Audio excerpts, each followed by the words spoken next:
Ms. Fortier is online. So, orders of the day. Ordre du jour. Orders of the day, government orders, Ways and Means number 9, consideration of a Ways and Means motion to implement certain provisions of the budget tabled in Parliament on April 19th, 2021, and other measures. Ms. Freeland, seconded by Ms. Fortier, moves that a Ways and Means motion to implement certain provisions of the budget tabled in Parliament on April 19th, 2021, and other measures be concurred in. Now, in the usual way, if a member of a recognized party present in the House wishes to request either a recorded division or that the motion be deemed adopted on division, I ask them to rise in their place and indicate so to the chair. I see the honourable member for Louis Saint-Laurent. Merci beaucoup, Monsieur le Président. Nous demandons un vote. Thank you, Mr. Speaker. We are requesting a recorded division. Therefore, call in the members.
La question est la suivante. The question is as follows.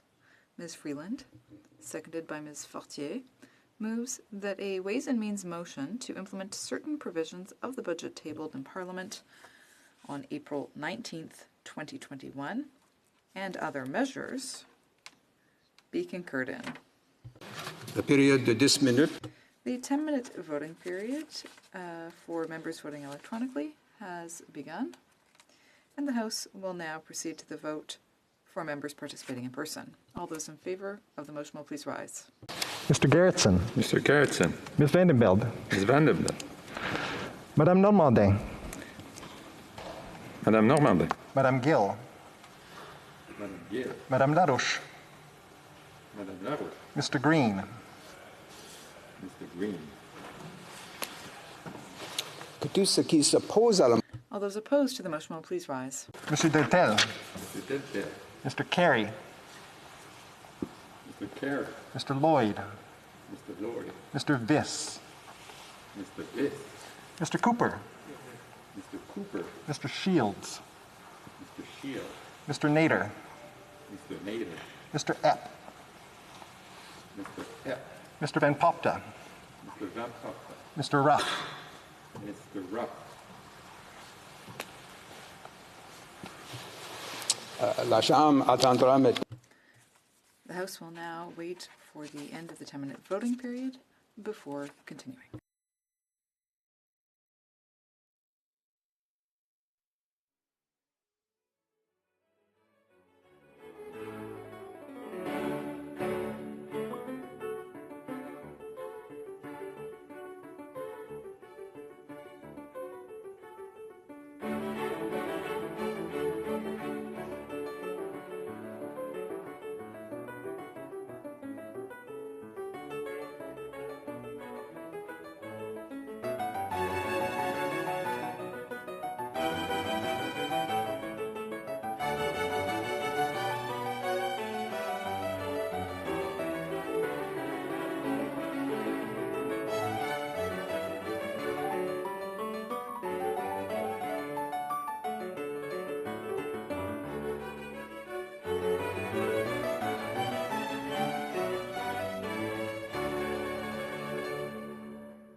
Order.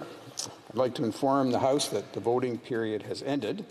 And now, if members who were not able to vote due to some technical difficulties, I'd ask them to now use the raised hand function on their screen, and we'll recognize them. I'll wait a moment to see if there are any raised hands, and we'll proceed from there.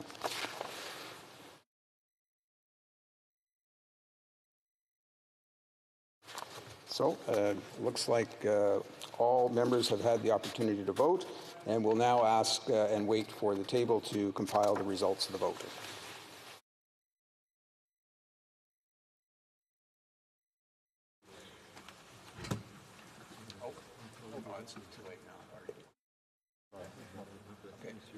Just before I do see the honourable member for Toronto Centre has raised Ms. Ian. Go ahead, your point. Thank you, Mr. Speaker. Unfortunately, I was unable to sign on, but I do vote yay and hoping you can record that. Ms. Ian. Pour. Thank you, Mr. Speaker. Yeas pour 206, 206. Nays contre 123, 123. I declare the motion carried.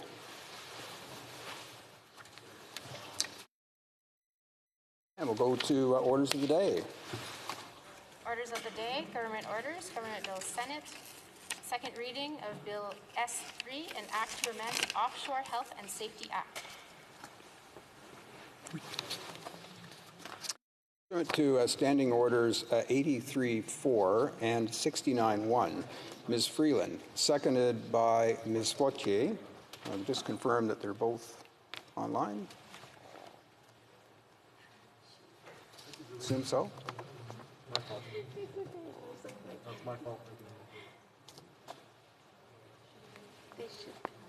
Right. Okay. Moves that a bill entitled An Act to Implement Certain Provisions of the Budget, tabled in Parliament on April 19th, 2021, and other measures, be now read a first time and be printed. This motion is deemed adopted. First reading of this bill, première lecture de ce projet de loi. And when shall the bill be read a second time? At the next sitting of the House.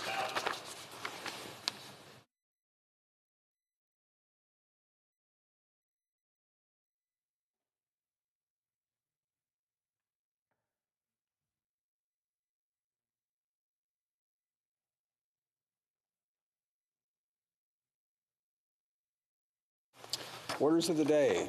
Ordre du jour. Orders of the day, ordre du jour. Government orders, Government Bill Senate. Second reading of Bill S3, an act to amend the Offshore Health and Safety Act. Ms. Freeland for Mr. O'Regan, seconded by Ms. Fortier, moves that Bill S3, an act to amend the Offshore Health and Safety Act, be now read a second time and referred to the Standing Committee on Natural Resources. Debate. We're going to the Honourable Parliamentary Secretary to the Minister of Natural Resources. Merci, Monsieur le Président. Thank you, Mr. Speaker. To you from my home on the Huron-Robinson Treaty of the Atikameksheng, Anishinaabe First Nations and Winnipeg First Nations peoples.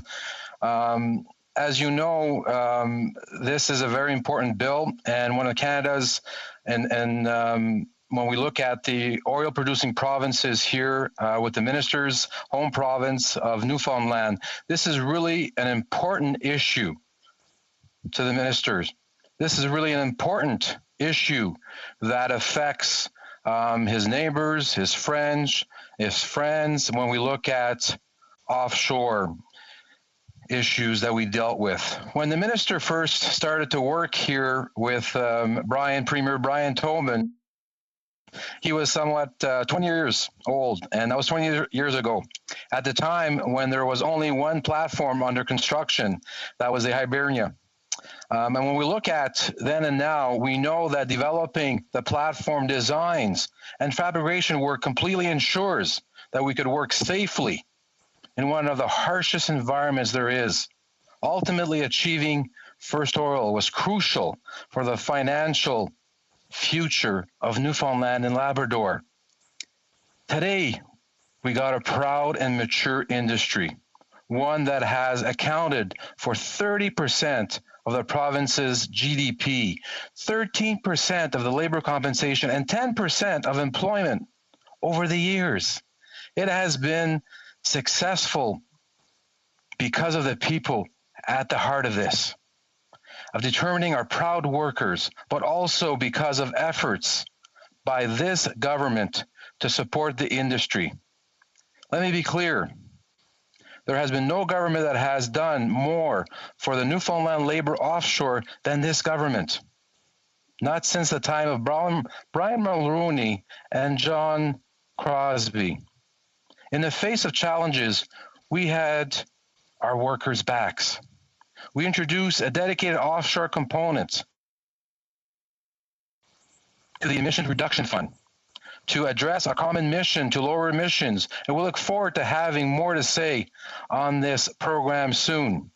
We provided $320 million to the provincial government to support workers and increase the environmental performance of the offshore. Real action to maintain jobs and protect the future of the sector. We cut through the system that represented government at its worst, reducing regulatory hurdles, cutting down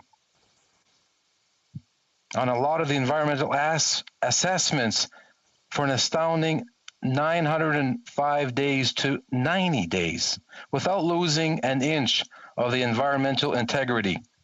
We did this understanding how crucial the sector has been for Newfoundland and Labrador. The industry provides the province, the provincial government, with more than $20 billion in royalties between 1997 and 2019, funding key service of infrastructure for health and education to highways and hockey rinks. And a similar story could be told for the offshore impact of our neighbors in Nova Scotia. That province, 2 natural gas projects have created jobs for Nova Scotians before they were decommissioned. When we look at the capital spending of about $8.5 billion in spending over 20 years and $1.9 billion in royalties payments between 2000 and 2017. But most importantly, Mr. Speaker, is our offshore impacts people, supports workers, builds communities. In my province, that the minister is right now in Nova Scotia, in Newfoundland, and also applies in Nova Scotia, this industry has created an opportunity to generate hope, reunite families, and establish livelihoods.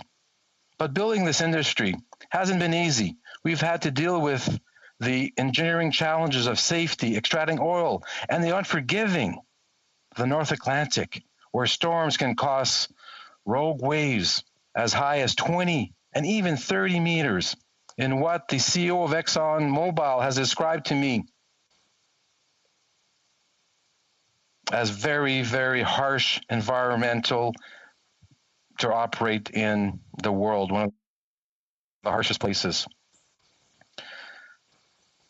The first was in 1982, the Ocean Rangers tragedy that left 84 people dead, 54 of them Newfoundlanders.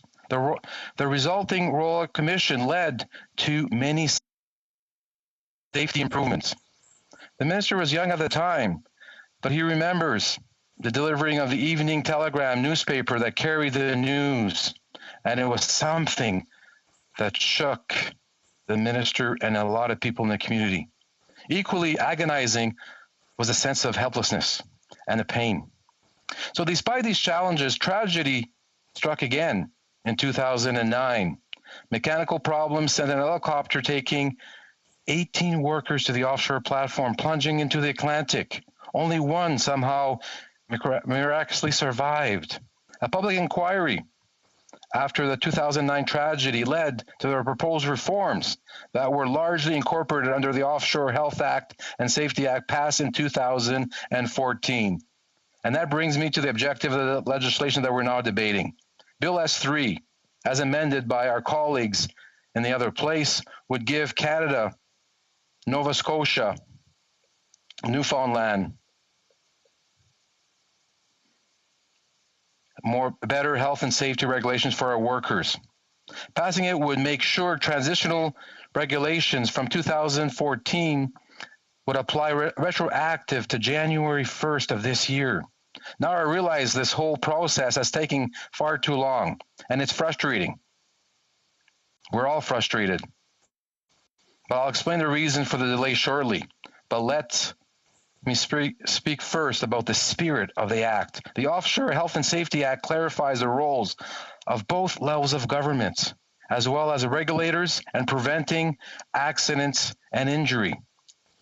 And it outlines the safety roles played by everyone involved, from owners, operators, and employers to supervisors, employees, and contractors.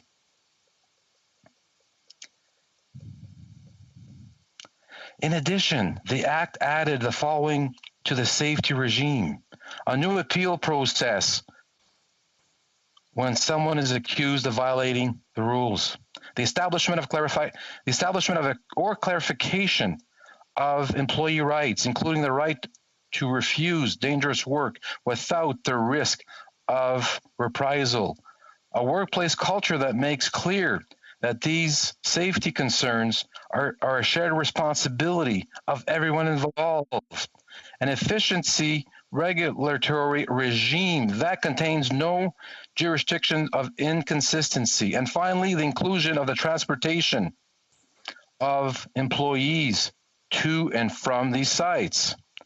I want to focus now on the parts of the Act that are especially relevant to today's discussion. And I'm referring to the creation of the 2014 of transitional regulations so that 3 governments could take the time to do this right, to finalize permanent regulations. This transition arrangement was set to expire at the end of 2020. The Government of Canada is asking through Bill S3 for an additional year to December 31st of this year to get this done.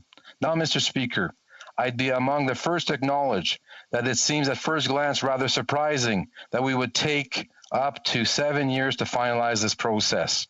This is complex work. These regulations run close to 300 pages. They need to be translated. They are gone over a fine-tooth comb to ensure precise, consistent in both official languages. And these regulations incorporate by reference 173 domestic and international health and safety standards, which were contained in the document totaling more than 15,000 pages. 15,000. And we need all 3 levels of government, 3 governments to vet and approve these finalized regulations, involve multiple ministries and 2 joint management regulatory boards. You have to respect our joint management framework. You have to work in partnership, and that sometimes takes more time. But that's how we develop the best legal framework the world has to protect our workers, and how we consistently improve. That's why it's the best. And you strengthen by consulting others, unions, companies, and Canadians. By other challenges is that while others on these permanent regulations, not all of them Order. Order. I am going to have to interrupt the Parliament Secretary there. I should have given him a heads up that we would be doing this partway through his remarks. We're going now to statements by members, but he will have the remaining time in this period for his speech when we get back to debate on this subject, likely later this day. So we'll now go to statements by members. Déclaration des députés. L'honorable député de Pierrefonds. The Honourable Member for Pierrefonds-Dollard. Mr. Speaker, World Immunization Week is celebrated every year in the last week of April. Diseases once feared, diphtheria, measles, polio, and smallpox are under control and in some places eradicated because of vaccines. However, the COVID pandemic is currently ravaging India through a severe second wave. This serves as a stark reminder of the importance of immunization through vaccination. We're all in this together. Canada has stepped up to help India with $10 million in funding through the Red Cross. Domestically, our government announced an investment of $2.25 million through the Immunization Partnership Fund. This is to support vaccine uptake by ensuring Canadians have access to credible vaccination information and to manage pain and fear. Through sound public education, effective vaccination campaigns, and robust international cooperation, let's make global vaccination a reality. Member for Port Moody, Coquitlam.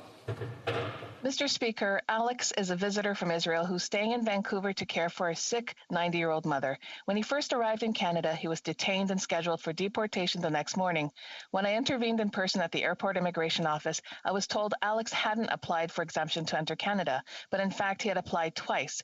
So I asked Alex to apply again. He made 5 more attempts, but PHAC's system didn't receive any of his submissions. After Alex made 4 more attempts the next day, PHAC's system finally acknowledged receipt of his application, and Alex was allowed to stay in Canada. Mr. Speaker, I wonder how many visitors that came to Canada for compassionate reasons were sent home because of technical glitches on PHAC's system. How many are patiently waiting exemption papers while PHAC has no idea they've applied? Could the minister please look into the efficacy of PHAC's online system to ensure visitors like Alex aren't unduly deported and sick Canadians like his mother can get the care they need? Thank you. The honourable member for Oakville North, Burlington. Thank you, Mr. Speaker. April is Cancer Month, or Daffodil Month. Nearly 1 in 2 Canadians will be diagnosed with cancer in their lifetime. It was 32 years ago that my mom died of leukemia. My dad was a 25-plus year survivor of colon cancer. And last year I talked about my sister Jill undergoing treatment for breast cancer. Well, Mr. Speaker, she's finished and she is doing just great. I was thrilled to see $30 million in Budget 2021 for childhood cancer research, and I look forward to what pediatric oncologists like Dr. David Melkin can do with this funding so that we don't lose children like Avery Castor, Tegan Walsh, and Carson Clapham. I applaud the Terry Fox Research Institute and the Marathon of Hope Cancer Centers, who received $150 million in Budget 2019, and the work of cancer researchers across Canada who are doing groundbreaking work to kick cancer's butt. Thank you, Mr. Speaker. The honourable member for Courtenay, Alberni. Mr. Speaker, it's my pleasure today to pay tribute to the board, volunteers, and staff of Lush Valley Food Action Society on central Vancouver Island. Created in 2000, Lush Valley helps people gain local food systems, skills, knowledge, and access to good food. They believe good food is a vehicle for empowerment, social justice, celebration, and community well-being. The scope of Lush Valley grows each year and now includes a fruit tree and farm gleaning program utilizing volunteers to share the harvest and ensure good food doesn't go to waste. A Share the Harvest community garden helping people to learn to grow their own food. Healthy food programs teaching all ages to cook healthy meals and appreciate local food. A food share program providing hot meals and good food boxes to vulnerable populations during the COVID-19 pandemic. And importantly, ongoing advocacy with all levels of government to grow our local economy by supporting farmers and producers to address food security. Mr. Speaker, thanks to all those who work so hard with Lush Valley to ensure food security for so many in our communities. Député d'Alfred Pellan. The honourable member for Alfred Pellan. Mr. Speaker, the National Day of Sports and Physical Activities will take place on May 2nd. I got a head start this year by participating in the Alter Go Sports Challenge. The goal of this event is to promote adapted sport and healthy lifestyles. In addition, the challenge uses sports to promote the inclusion of people with functional limitations. This year, the challenge reinvented itself by moving to a hybrid edition. This was a first for the challenge, which moved to Laval in the Leblanc Secondary School in my riding. The morning included a mini marathon for 50 young athletes. Regardless of the distance, they showed courage, enthusiasm, and perseverance. Congratulations to these young athletes who exerted themselves and overcame during the challenge. You are inspiring. I'm looking forward to seeing you again during the next edition of the challenge. The Honourable Member for Montmagny, Lille, Kamouraska, Rivière-du-Loup. Mr. Speaker, I rise today to underscore the retirement of Ms. Hélène Leclerc, who was a staffer of mine for many years. She was a pillar in our service to the community since 2015. She showed excellent customer service skills, as has been raised by my constituents on many occasions.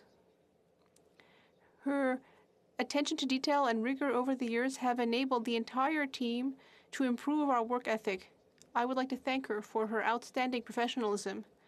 I would like to wish for her a wonderful retirement with her friends and loved ones.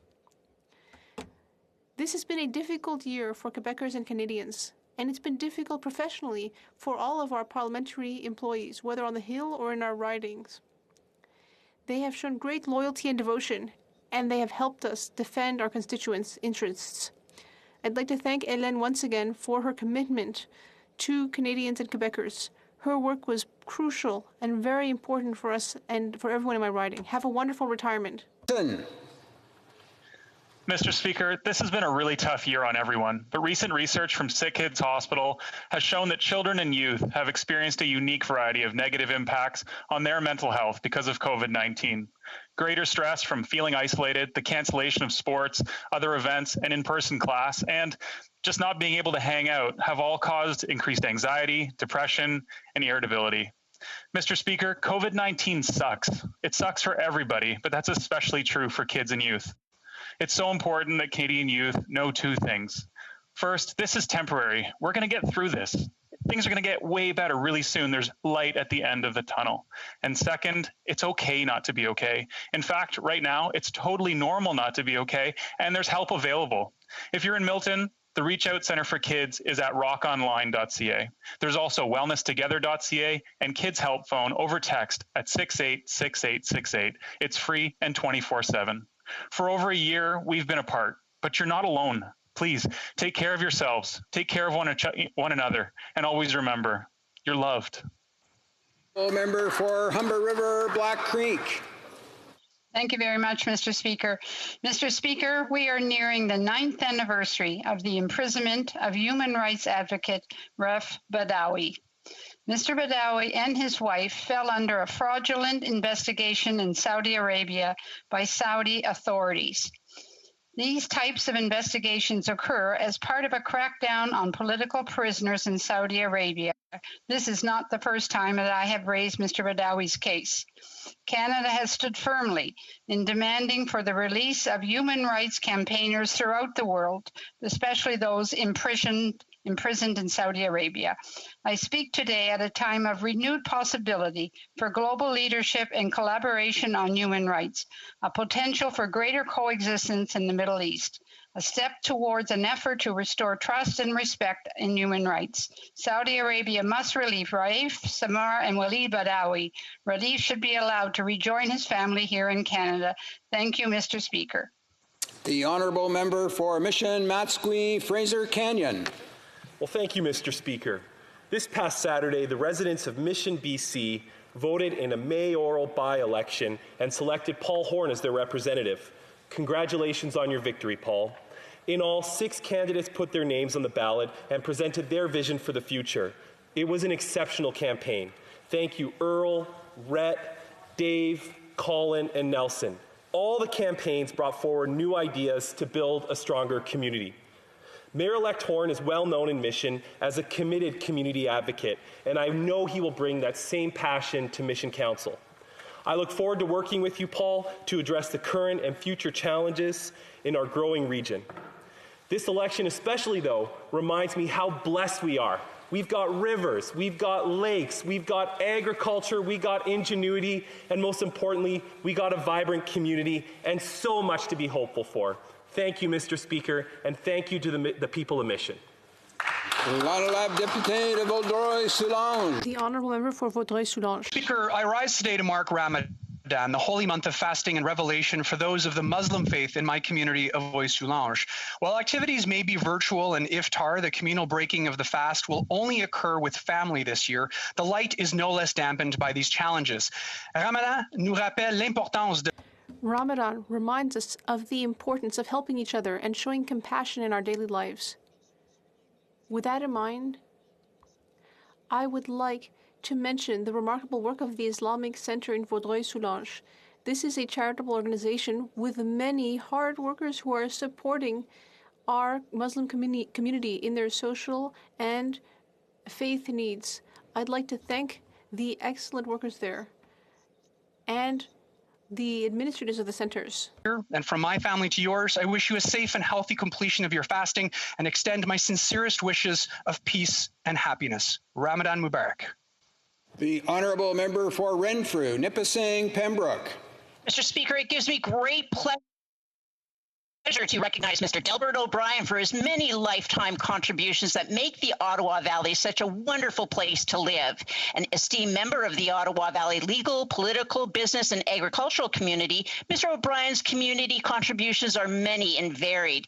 His recent nomination to the Ontario Agricultural Hall of Fame highlights his farming involvement and years of work with the Ontario Drainage Tribunal, which adjudicates disputes under the Ontario Drainage Act on the impact of water management on farm use. Del is the caliber of appointee to head up the new Canada Water Agency. As someone with much practical knowledge and common sense, when Del O'Brien speaks, people listen. Though retired for some years, Del is still very active in sharing his considerable institutional knowledge and years of experience, recently calling on for a revolution in rural planning policy. Congratulations, Del O'Brien. The Honourable Member for St. Albert, Edmonton. Mr. Speaker, in what country does the government control what people post on the internet, what they can see, and punishes content that does not match, quote, the government's vision, closed quote? China, Russia, and soon to be Canada, because that is precisely what the Liberals' government's Bill C-10 does. Comments about matching the government's vision are not those of a Chinese communist official, but that of the Minister of Heritage. Former CRTC Commissioner Peter Menzies has characterized this bill as a full-blown assault on freedom of expression and the foundations of democracy. It is no wonder this Prime Minister has expressed admiration for China's perfect dictatorship. This bill is Orwellian, it's undemocratic, it's un-Canadian, and it must be stopped. Honourable Member for Cowichan, Malahat, Langford. Mr. Speaker, last week another overdose advisory was issued in the Cowichan Valley by Island Health. Again, members of my community are at increased risk of overdose and death because of toxic street drugs. We've lost 498 people in BC in the first 3 months of 2021, a 48% increase from the same time last year. 498. These are devastating statistics demanding action from our federal government. However, when both the BC government and the Canadian Association of Chiefs of Police request decriminalization, the Liberals respond with a declaration of principles. And when municipalities and health experts call for a national public health emergency declaration, the Liberals respond with a paltry $116 million over 2 years. It is exhausting having to continually raise this issue in the House of Commons, knowing the policy solutions are there and having the Liberals respond with half measures. We must do better. The Honourable Member for Beauport, Côte-de-Beaupré, Île-d'Orléans, Charlevoix. Claude Jasmin, the multidisciplinary artist and author of the series of novels La Petite Patrie, has left us. These works covered many generations and was recently adapted into movies and comic strips. This was a remarkable artist who was part of defending the French language and Quebec independence.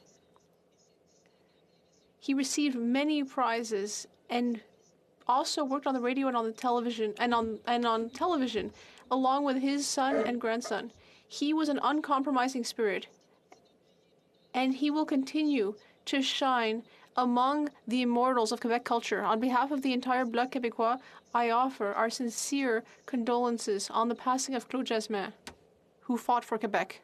Member for Bow River.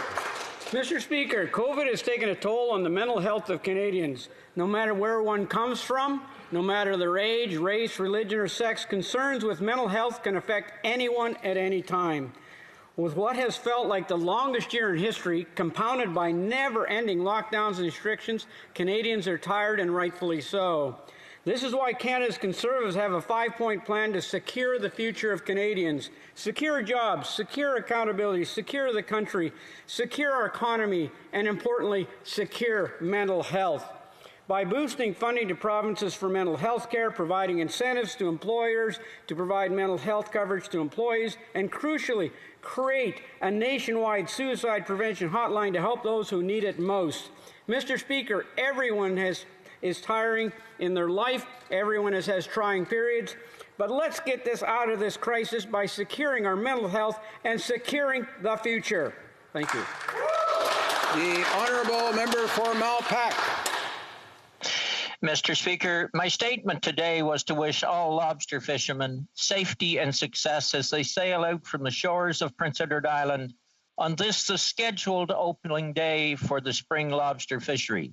The traps have been on the wharves for days, the boats well tuned and now loaded to the brim with buoys, traps, and gear, as fishermen and their crews expected to head out before dawn on what is known as setting day. However, Mr. Speaker, in the 2 lobster fishing zones adjacent to the island, Mother Nature had a different idea, and in the interest of safety, DFO delayed the season until Monday. So to fishermen, by Monday, may the seas be calm with but a gentle breeze, and as you set your traps on that day, may the catches be abundant and the prices strong as you arrive back to safe harbor. Islanders and those beyond are awaiting their first delicious feed of lobster from the clean, cool waters around our island shores. Again, we wish our fishermen a safe and prosperous fishing season. Oral questions. Questions orales. The Honourable Member for Chicoutimi-Le-Fjord. Mr. Speaker, yesterday's announcement by the Minister of Defence regarding the problem of sexual assaults in the military was nothing more than smoke and mirrors. It's been 6 years now since the tabling of the Deschamps report, which outlined the problems in the military.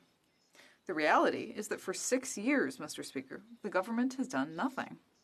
This so-called feminist Prime Minister has failed to protect women. Will he admit it? The Honourable Minister, or rather the Honourable Parliamentary Secretary. Mr. Speaker, the inquiry led by Ms. Arbour will allow us to move forward while taking account of the existing challenges. As Ms. Deschamps said, I applaud the nomination of Ms. Arbour. I think that her mandate will be broader than mine. This will not simply be a repetition of what I did. We need to do things properly. Thank you, Mr. Speaker. The Honourable Member for Chicoutimi-Le-Fjord. Mr. Speaker, the headlines this morning are unanimous. Yesterday's announcement is, quote, frustrating and cruel, a disappointment all around. It's just taking people for fools.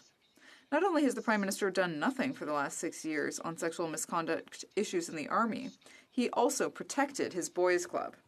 The Minister of Defence knew, the Prime Minister's Chief of Staff knew. So how does he explain his government's complicity in the military's silence over sexual misconduct? The Honourable Parliamentary Secretary. Mr. Speaker, this is what we know. Prime Minister Harper appointed General Vance in July 2015, even though he was under active inquiry within the Canadian Armed Forces. The Leader of the Opposition said that he had transmitted those allegations of sexual misconduct in July 2015. He said that Vance had been, quote, examined. A few days after his appointment, the investigation was suddenly abandoned. The officer in command said that he was under pressure. From whom, Mr. Speaker? The Honourable Member for Chicoutimi-Le-Fjord. Mr. Speaker, we never expected much of the Liberal government, but at the very least, we expected them to act on the important issue of sexual assault in the military. With yesterday's announcement, the Prime Minister did not seek to protect women in the military. Rather, he sought to protect his Chief of Staff. The current situation is shameful and disgraceful. Will he let Katie Telford testify at the Defence Committee? The Honourable Parliamentary Secretary. Mr. Speaker, we are focusing on survivors. We want to listen to them and learn from them. Members know that committees are independent, and the Defence Committee heard more than 6 hours of testimony from the Minister. While the Conservatives are playing political games, we are working hard to ensure that our women and men in the Army have a safer workplace. Thank you. Well, member for Abbotsford. Mr. Speaker, the government's recent budget failed to deliver the hope that Canadians had been waiting for. Instead of delivering an economic growth plan, the Prime Minister delivered an inflation plan. Bigger deficits, bigger debt, but no plan to manage the financial consequences of this pandemic. The best the Prime Minister could come up with was an enormous spending plan that is now beginning to stoke the fires of inflation. Does he not realize that this economic crisis is now his failure? The Honourable Minister. Mr. Speaker, from the very beginning, the Conservatives have been arguing that it was too expensive to support Canadians. You know, my neighbor who told me she could buy groceries because she had access to CERB when she lost her job, she doesn't think that these were too expensive. The business owners in my community who were able to keep their doors open and workers on payroll because of the supports that we advanced did not think this was too expensive. The Conservatives should acknowledge that in the time of need that we are experiencing, the Government of Canada should be there to support households and businesses so they can contribute to the economic recovery when COVID-19 is finally a thing of the past. The Honourable Member for Abbotsford. Well, the Liberals have abandoned Canadians. They're now complaining about rising prices and the cost of living. Groceries, gasoline, housing, and now long-term interest rates are going up, and it's only going to get worse. In his budget, the Prime Minister could have invested wisely. Instead, he spent his stimulus money on election goodies, adding to the inflationary pressures driving up prices. Canadians are literally paying the price for his mismanagement of our country's finances. Does he not realize that this economic crisis is now his failure? The Honourable Minister. Mr. Speaker, is incredulous that the Conservatives would describe election goodies as things like supporting women so they can take part in the economy when COVID-19 is over. It's ridiculous that they think investments that will grow the green economy and put people to work is something beyond what the government should be focused on. It's incredible to me that they think supporting young people after the impact COVID-19 has had on their job prospects is the wrong approach. Why do the Conservatives insist that supporting Canadians has been too expensive every step of the way? The Honourable Member for Saint-Jean. Mr. Speaker, the backlog of immigration files for skilled workers in Quebec has reached 50,000. Yesterday I asked the Minister what he was doing to solve the problem, and he said that he had hired 56 more people, or rather accepted 56 more people this year than last year. Well, you're going to need more than that to deal with the backlog of 50,000 files. Seriously, what will the Minister do to solve this issue? Because it's not going to solve itself. The Honourable Minister. Thank you, Mr. Speaker. Just a clarification. It's not 56 people. It's 56 people compared to the same period last year. And that's why we were able to welcome more than 7,000 new qualified permanent residents into Quebec. Our government is continuing to respect our targets, so that Quebec should be able to get all of the skilled workers it needs. The Honourable Member for Saint-Jean. Mr. Speaker, federal delays in immigration are not new. Right now, Ottawa has a backlog of 50,000 files for skilled workers in Quebec. In 2018, it was 37,000 files. In 2011, 33,000 files, which prompted the Immigration Committee to publish a report entitled Reducing Canada's Immigration Backlog and Wait Times.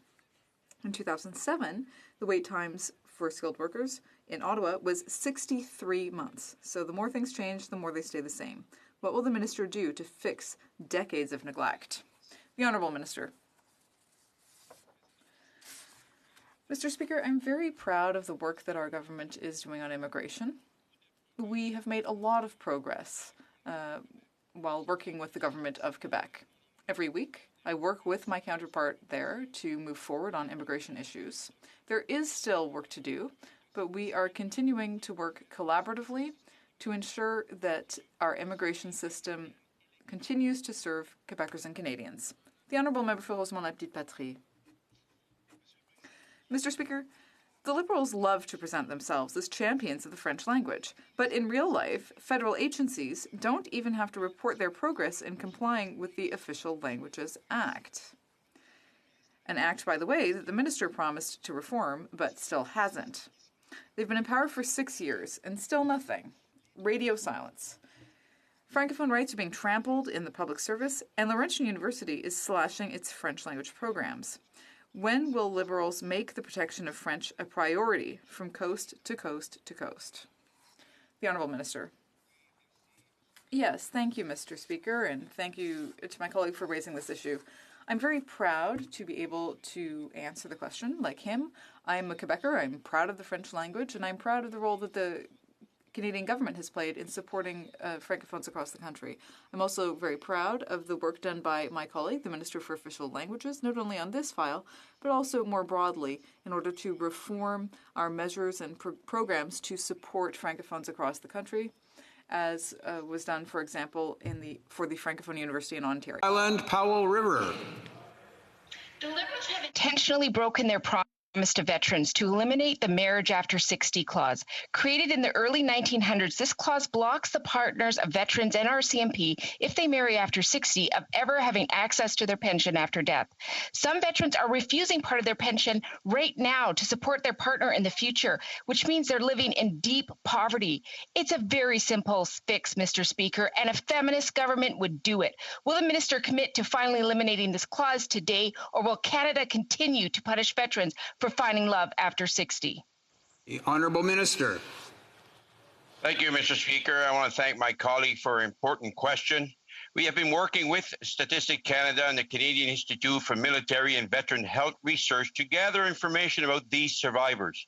Over the coming months, we will use the results of this research to inform how best to support these survivors.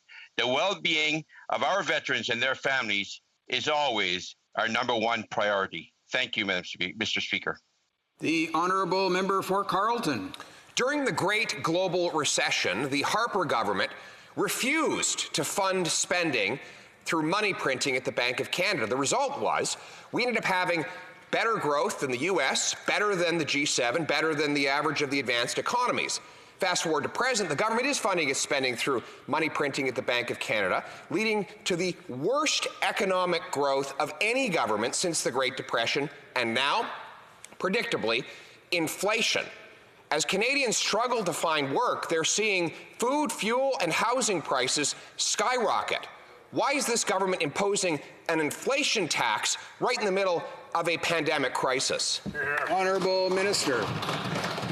Mr. Speaker, the honourable member was at the same Finance Committee meeting that I attended earlier this week, with the Governor of the Bank of Canada, who dispelled the very myth he continues to perpetuate. I don't know what it is about the Conservatives. During an unprecedented public health and economic emergency, they refuse to acknowledge that the Government of Canada should step up and be there for Canadians in their time of need. My message to anyone listening today is that if you have been impacted financially or from a public health point of view, this government will be there for you no matter what it takes, as long as it takes. Honourable Member for Carleton.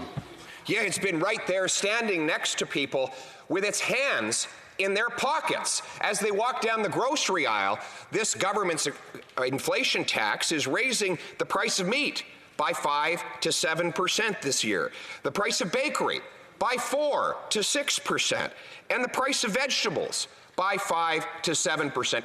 Real estate is up 40%. Great news if you own a mansion, terrible news if you're a working class renter struggling towards the dream of home ownership. Why is this government hitting Canadians with an inflation tax right in the middle of a pandemic?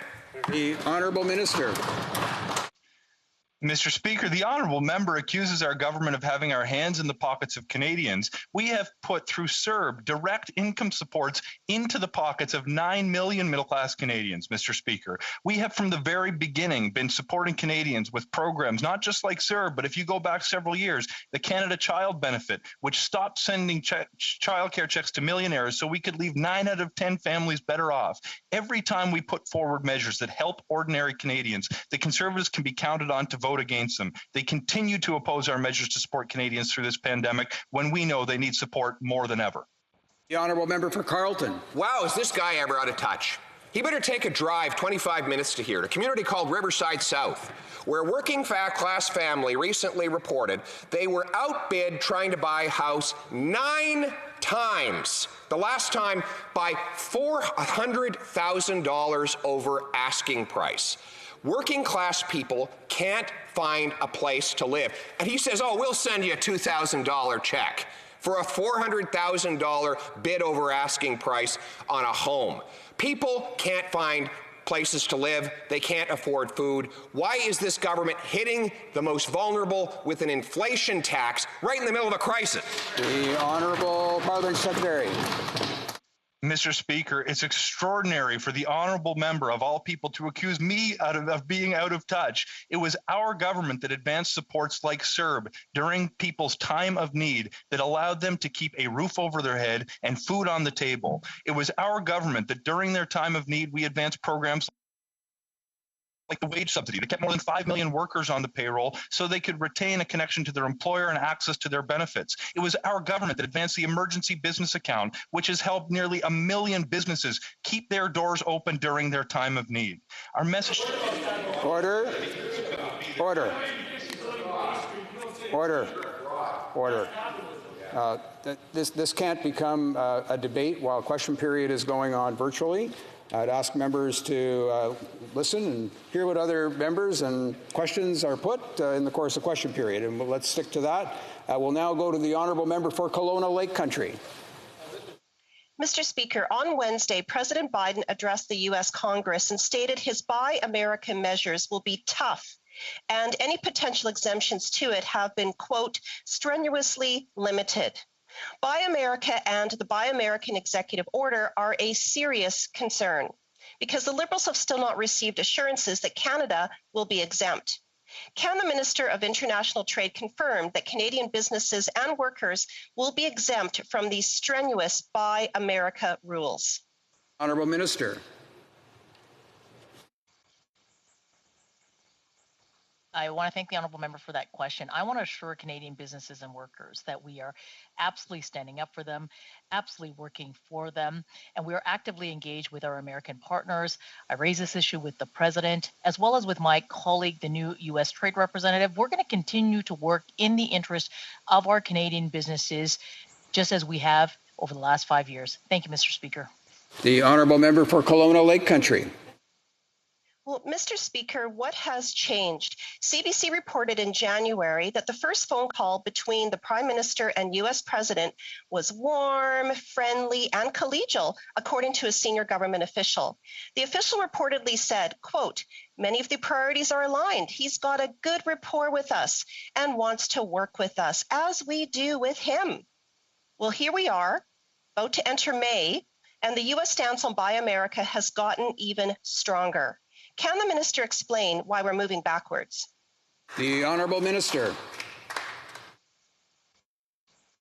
To the contrary, we have a plan, a roadmap between Canada and the U.S. We continue to work with the United States on building backs for the benefit of Canadian businesses and workers, both in the United States and in Canada.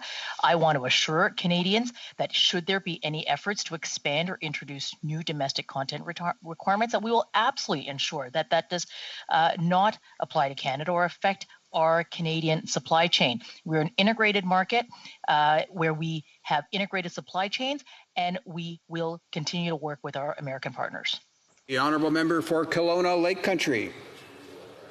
Well, Mr. Speaker, President Biden's comments clearly show the U.S. is not backing down from Buy American measures. In January, a readout from the Prime Minister's office stated, quote, "The Prime Minister and President agreed to consult closely to avoid measures that may constrain bilateral trade, supply chains, and economic growth." How's this working for us?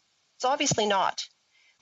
Will the minister get serious on the file, get on the phone, and secure an exemption for Canadian exporters? The Honourable Minister. I want to assure the honourable member that I and the government are working at all levels with our American partners. They are our largest trading partner. Our supply chains are incredibly connected. We will continue to work with the Americans to ensure that we reinforce this deeply connected and mutually beneficial economic relationship so that we can grow middle-class jobs here in Canada as well as in the United States. Thank you, Mr. Speaker. The Honourable Member for Manicouagan. Thank you, Mr. Speaker. The federal government has jeopardized the crab fishing season by closing 37% of the capacity at the Cap-aux-Meules port. Lobster season is starting this week and absolutely nothing has changed. There's still a 37% closure. There's no work, no plan, no compensation. And above all, no leadership from the member for Gaspésie-les-Îles de la Madeleine. When will the federal government intervene in Cap-aux-Meules to resolve the situation on behalf of the entire fishing industry? The Honourable Minister. Mr. Speaker, we understand how important access to wharfs and fishing facilities are for fishers. This is a top priority for us. We want to make sure that the issues at Cap-aux-Meules are taken care of. We're working with our colleagues in transport to do just that, and I'm happy to work with that member directly to bring her up to date with all the good work that is happening. The Honourable Member for Manicouagan. Mr. Speaker, that's not enough. The fishing industry wants action, and they've been waiting for decades. Right now, not only are they concerned about this season, they're worried about how the harbour might deteriorate to the point where the 2022 season would be compromised. Magdalen Islanders want the studies on the state of the harbour to be public. They want an independent second opinion. They want federal compensation for their losses. They want a federal administrator on site. In short, they want a plan. And right now, there isn't one. What is Ottawa going to do to solve this problem? And what will it do for Magdalen Islanders? The Honourable Parliamentary Secretary. Mr. Speaker, we have been working diligently to make sure that there are alternative facilities available so that fishers can have access to facilities so that they can continue to fish and have access. We understand how important fishing facilities are for coastal communities, especially in this case. The Department of Fisheries and Oceans is working diligently and directly with Transport Canada to resolve this issue, and I look forward to providing continued updates to that member and to all fishers that are affected in that region. The Honourable Member for Mégantic-l'Érable. Mr. Speaker, once again the Liberals are showing how incompetent they are when it comes to pandemic management. On Wednesday, we learned that they were going to make people who had been on holiday returning to Canada eligible for EI. This is the same situation that we saw with the CERB in January. Paying government money to people who break health measures doesn't make sense. Now, why did the minister authorize this completely ridiculous directive? The Honourable Minister. Mr. Speaker, let me be clear. No one should be traveling right now. EI is there for people who lost their job or can't work through no fault of their own. Taking a vacation against clear government advice is a choice. We are focused on supporting workers who have lost their jobs, are sick themselves, or who need to take time off to look after loved ones. That is our focus, Mr. Speaker. The Honourable Member for Mégantic-l'Érable. Mr. Speaker, a TVA journalist had to make a phone call to get the government to back off. Now,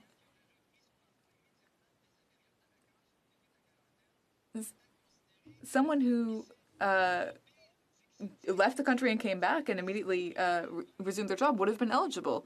So on Friday, they're saying that this is no longer the case. But this is completely ridiculous, Mr. Speaker. How could the minister believe from the very beginning that it was ever a good idea to have holiday seekers get paid? The Honourable Parliamentary Secretary. Mr. Speaker, allow me to reiterate, no one should be traveling right now for non-essential reasons. EI is there for people who lost their job or are unable to work for reasons outside their control. Thank you, Mr. Speaker. The honourable member for Northumberland, Peterborough South. Mr. Speaker, today is tax filing deadline, a day dreaded by millions of Canadians. Despite the third wave of a pandemic, nearly 1 million taxpayers locked out of the CRA online portal, record wait times to contact CRA, and calls from millions of Canadians, tax professionals, and even opposition parties. This government has stubbornly refused to extend the tax filing deadline. Will this government, who took 2 years to file a budget of their own, give Canadians a much-needed break and extend the tax filing deadline? The Honourable Minister. Stands that this tax season is stressful for Canadians, and we will continue to be there for them every step of the way. An update to the Canada.ca website temporarily disabled the website web links necessary to access CRA portals. Let me be clear, at no point was CRA IT infrastructure seriously compromised, and the glitch was very brief. The situation is now resolved, and Canadians can access to those services is restored. The honourable member for Stormont Dundas, South Glengarry. Mr. Speaker, the government's response to our ask to extend the tax deadline is absolutely tone deaf. We're not talking about a glitch on a website. We're talking about millions of Canadians that are being told to stay at home. They can't complete their taxes by the deadline. They're going to miss out on benefits. There's going to be gaps and continued chaos. They call CRA. They're on the phone for 4 hours. They ask for things to get mailed to them. They're not even here yet, and the deadline is here. Mr. Speaker, our ask is very clear. Why won't the government show some compassion and common sense and extend the tax deadline to June 30th to give people the relief that they deserve and need? Honourable Minister or Parliament Secretary. Mr. Speaker, our government understands that this tax season is stressful for Canadians, and we will continue to be there for them every step of the way. In February, we announced the recipients of emergency and recovery benefits would be eligible for interest relief if they file their 2020 income tax returns. The CRA also has strong taxpayer relief provisions in place where taxpayers can be relieved of penalties and interest if these are incurred for reasons beyond their control. These measures will ensure that Canadians who need help this tax season will receive it. Thank you, Mr. Speaker. Member for Edmonton, Strathcona. This week in Alberta, we witnessed overtly racist lies from Jason Kenney, who blamed Indigenous people for the rapid rise of COVID cases in Wood Buffalo. Indigenous people in Alberta need help to fight this virus, not the blame from Jason Kenney's failures. Indigenous leaders like Chief Alan Adams of the Athabasca Chippewa First Nation have called for more safety measures to stop the rapid spread of COVID-19, but they've been denied. When will the federal government step in and get vaccines into the areas hardest hit, like Wood Buffalo? The Honourable Minister. Thank you, Mr. Speaker, and I want to thank the honourable member for her question. And I too feel that those comments by the Premier of Alberta cast aspersions on Indigenous peoples in the province who have actually been at the forefront of stepping up for vaccines. I'm proud of what our government has done. Their vaccines are underway in 614 Indigenous and territorial communities. And with vaccine production ramping up over the next month, I look forward to more and more Indigenous peoples being vaccinated here in our country. Thank you, Mr. Speaker. Honourable member for Courtenay, Alberni. Mr. Speaker, the Liberals have abandoned startups and new businesses when they need help the most. Jennifer, who owns True Movement, Dance, Fitness, and Yoga in my riding, had just signed a lease and had invested over $30,000 in improvements when the pandemic began and has since been left without any support, no rent support, no wage subsidy, no help at all because of her business started after the pandemic began. But she, just like every other business owner, has had to close her doors to protect public health. With nothing for startups in budget 2021, will the government admit they failed new businesses and immediately expand their support programs to help people like Jennifer? Honourable Minister. Mr. Speaker, I want to assure the honourable member that we know how difficult it is for small businesses as they continue to contribute in this fight against COVID-19. We have been with businesses right from day one, ensuring that they are supported. Budget 2021 has expanded existing supports for small businesses. This also includes more accessibility through the Canada Small Business Finance Program that will cover startup costs, digital adoption costs, and we are also going to be lowering credit card fees for small businesses as well. Our work isn't finished. We'll continue to work to assist our small businesses through this very difficult time. Honourable member for Markham-Stouffville. Mr. Speaker, I've heard from many people in my riding of Markham-Stouffville who agree that weapons specifically designed for military purposes have no place in our communities. Despite this, the leader of the Conservative Party has made numerous promises to the gun lobby to return military-style rifles to our streets and revoke enhanced background checks. Can the Parliamentary Secretary to the Minister of Public Safety and Emergency Preparedness please inform this House what we are doing to protect Canadians? The Honourable Minister or Parliamentary Secretary. Mr. Speaker, I want to thank the Honourable Member for Markham-Stouffville for the important question and for her tireless advocacy to promote safer communities in her part of the country and across the land. Tomorrow marks the one-year anniversary since weapons designed for military use were prohibited, since we moved past thoughts and prayers and acted. Of the 5 countries that have prohibited these rifles, none have experienced mass shootings this year, the other countries averaging 1 mass shooting per day. Our plan to protect our communities is working, but we need to finish the job. With our new legislation, we will complete the prohibition and ensure that these rifles never re-enter our communities again. Thank you, Mr. Speaker. The Honourable Member for Fundy Royal. Mr. Speaker, my office has heard from many New Brunswickers who are very concerned about this Liberal government's plan to censor internet content. This bill will have a chilling effect on local content creation, something that is increasingly important in rural communities where residents use social media to share news and share their stories. Will the minister do the right thing and abandon this Orwellian plan? The Honourable Minister or Parliamentary Secretary. Mr. Speaker, the Conservatives appear to have chosen to take the side of social media web giants over the interests of our artists. Those are our neighbors who work in an important cultural and economic industry in our country. Individuals who post to social media are excluded. Content is not moderated. The amendment to the Broadcasting Act would require social media companies who make money acting like a broadcaster to be treated like a broadcaster. Walks like a duck, quacks like a duck, is treated like a duck. Why do the Conservatives want special treatment for social media web giants? The Honourable Member for Calgary Forest Lawn. Bill C-10 limits the freedom of speech of the Canadian people. Many immigrants and refugees come here to enjoy freedom and liberty that they did not have the luxury of back home. This bill gives power to a big government institution which can use its power to silence and oppress marginalized groups online. Why won't this Liberal government stay out of the lives of consenting Canadians and let people live free from the hands of big government? The Honourable Minister or Parliamentary Secretary.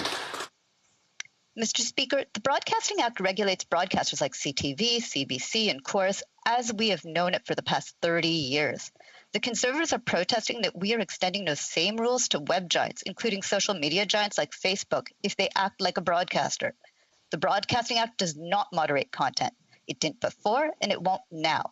The Act would require that any company acting in a similar manner as our Canadian broadcasters has to contribute similarly. Why are the Conservatives seeking special treatment for foreign-owned web giants over our Canadian cultural sector and broadcasters? The Honourable Member for Charleswood St. James, Assiniboia Headingley. Mr. Speaker, B'nai B'rith Canada reports that over 7 anti-Semitic incidents occurred every single day in Canada last year. Jews were shot at with pellet guns, and a student in Winnipeg was attacked and told that Jews should go back to the ovens. The Prime Minister has said over and over again that he'll stand up to anti-Semitism whenever and wherever it occurs. But this is the 5th consecutive year we've seen record numbers. When will he take action to end this disturbing rise of anti-Semitic attacks in Canada? Honourable Minister or Parliamentary Secretary.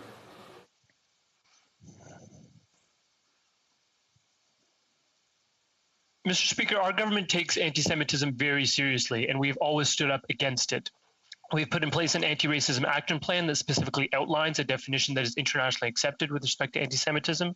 We've beefed up the funding for the Security Infrastructure Program to protect synagogues and other places of Jewish cultural significance, and we are taking action to combat online hate. Thank you. The honourable member for West Nova. Thank you very much, Mr. Speaker. Budget 2021 proposes to provide $300 million on a cash basis over the next 2 years to Fisheries and Oceans Canada to repair, renew, and replace small craft harbors. This amount is ridiculous, knowing that in Western Nova Scotia, almost $500 million is needed to address deferred maintenance and safety upgrades. Fishers across our country have and continue to work tirelessly to contribute directly to their communities. They deserve wharves that are safe and respond to their modern needs. Can the minister tell me how much will be allocated to the ports that needed in West Nova? The honourable minister or parliament secretary. Mr. Speaker, our government understands how important small craft harbors are all across our great country, from the West Coast to the East Coast to that member's riding. That's why we have consistently contributed and invested in our small craft harbors. While the last government took that funding away, we have contributed over $300 million just in this budget, accumulating to more than $1 billion of investments to make sure that people on the East Coast, including in that member's riding, have safe access to wharves so that they can pursue their livelihoods. Mr. Speaker, the government withdrew from Switch Health the management of testing of temporary foreign workers because they couldn't offer services in French and caused delays. But today, Switch Health is in charge of testing the rest of the population crossing the border, and it's a fiasco. How can a business that was unable to serve 500 workers serve all of Quebec? When will the government replace Switch Health in Quebec? The Honourable Parliamentary Secretary. We agree that delays or not being able to provide service in both official languages is unacceptable. That's precisely why Health Canada and the Public Health Agency has moved forward with a new provider. We are going to continue to work with Switch Health to address any additional concerns, but make no mistake, Mr. Speaker, we won't hesitate to act, and we are constantly looking for additional providers to provide this service in a timely and effective manner. Mr. Speaker, Quebecers are being quarantined for up to a month because of Switch Health. They have to use Switch Health. It's the only recognized provider of screening tests. But Switch Health can't offer services in French, can't pick up the tests quickly, doesn't offer service on weekends or in remote areas, and worst of all, they somehow find a way to lose the tests and people have to start all over. Switch Health doesn't work for Quebec. When will the government replace Switch Health? The Honourable Parliamentary Secretary. Mr. Speaker, the member opposite doesn't take yes for an answer. We agree that service levels are expected. We attempted to work with Switch Health to rectify these issues. However, we decided to move forward with a new provider in Quebec. We want to ensure effective, fast testing in both official languages, and that's precisely why we move forward on making a change. We are going to continue to make sure that all Canadians have access to safe and effective testing in whichever official language of their choice. Thank you, Mr. Speaker. Honourable member for Bruce Grey, Owen Sound. Mr. Speaker, among my constituents are Amish and Mennonite families. They need clarity on the hurdles they face returning to Canada after being in the U.S. for compassionate reasons or returning to Canada for a family illness. Nearly all aspects of travel into Canada require some sort of phone app or internet access, which these Canadians don't have. After being bounced from CBSA to PHAC to Federal COVID Hotline to Ontario Telehealth without answers, can someone tell me what procedures are in place for all Canadians to ensure that they have the necessary information to request quarantine exemptions for compassionate reasons without internet or phone access? Honourable Minister or Parliament Secretary.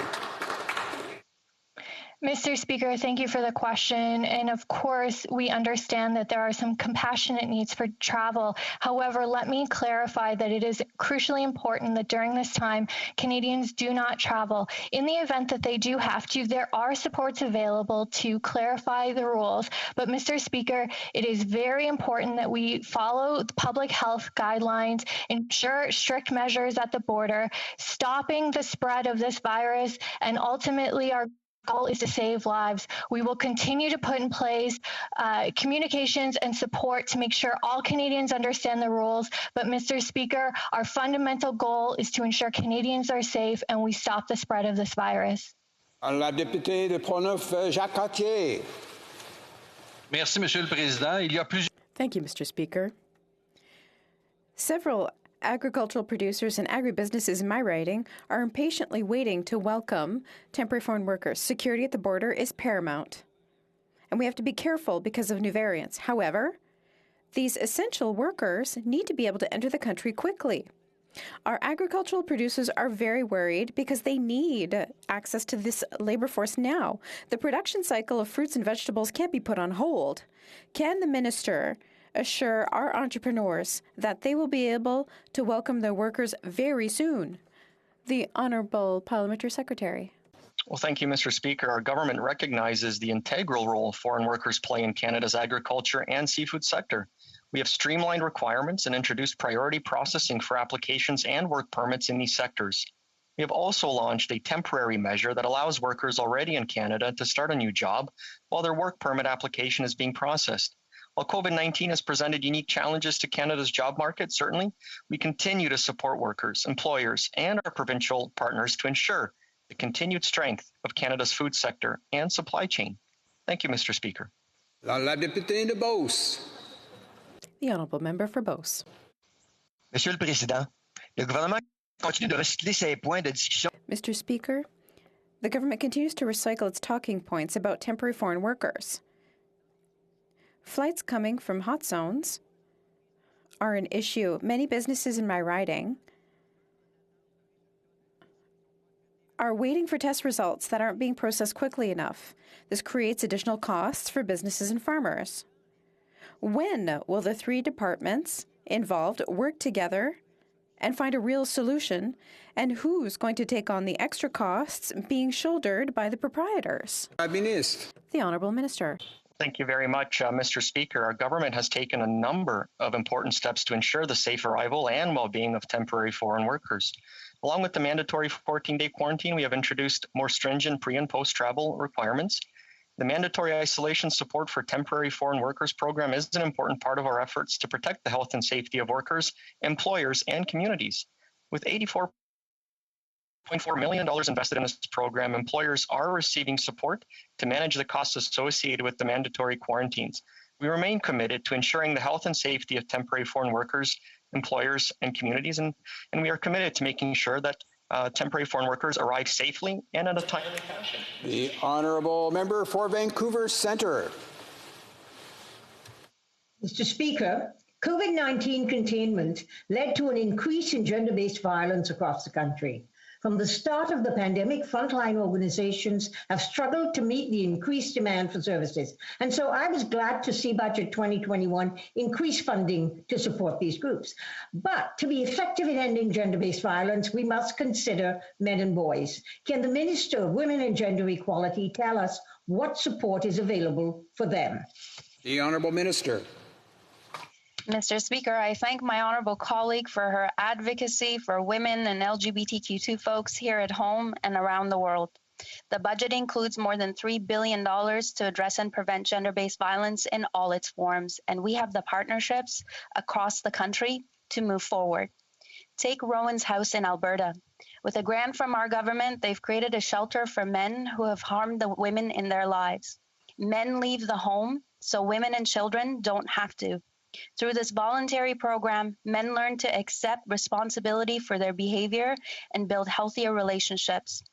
Increased investments for women's organizations and additional funds to engage men and boys will save lives. For St. Albert, Edmonton. Mr. Speaker, in what has been characterized as a full-blown assault on freedom of expression, The Liberals amended Bill C-10 to give the government the power to control the social media content of everyday Canadians to ensure that it matches, quote, the government's vision, closed quote.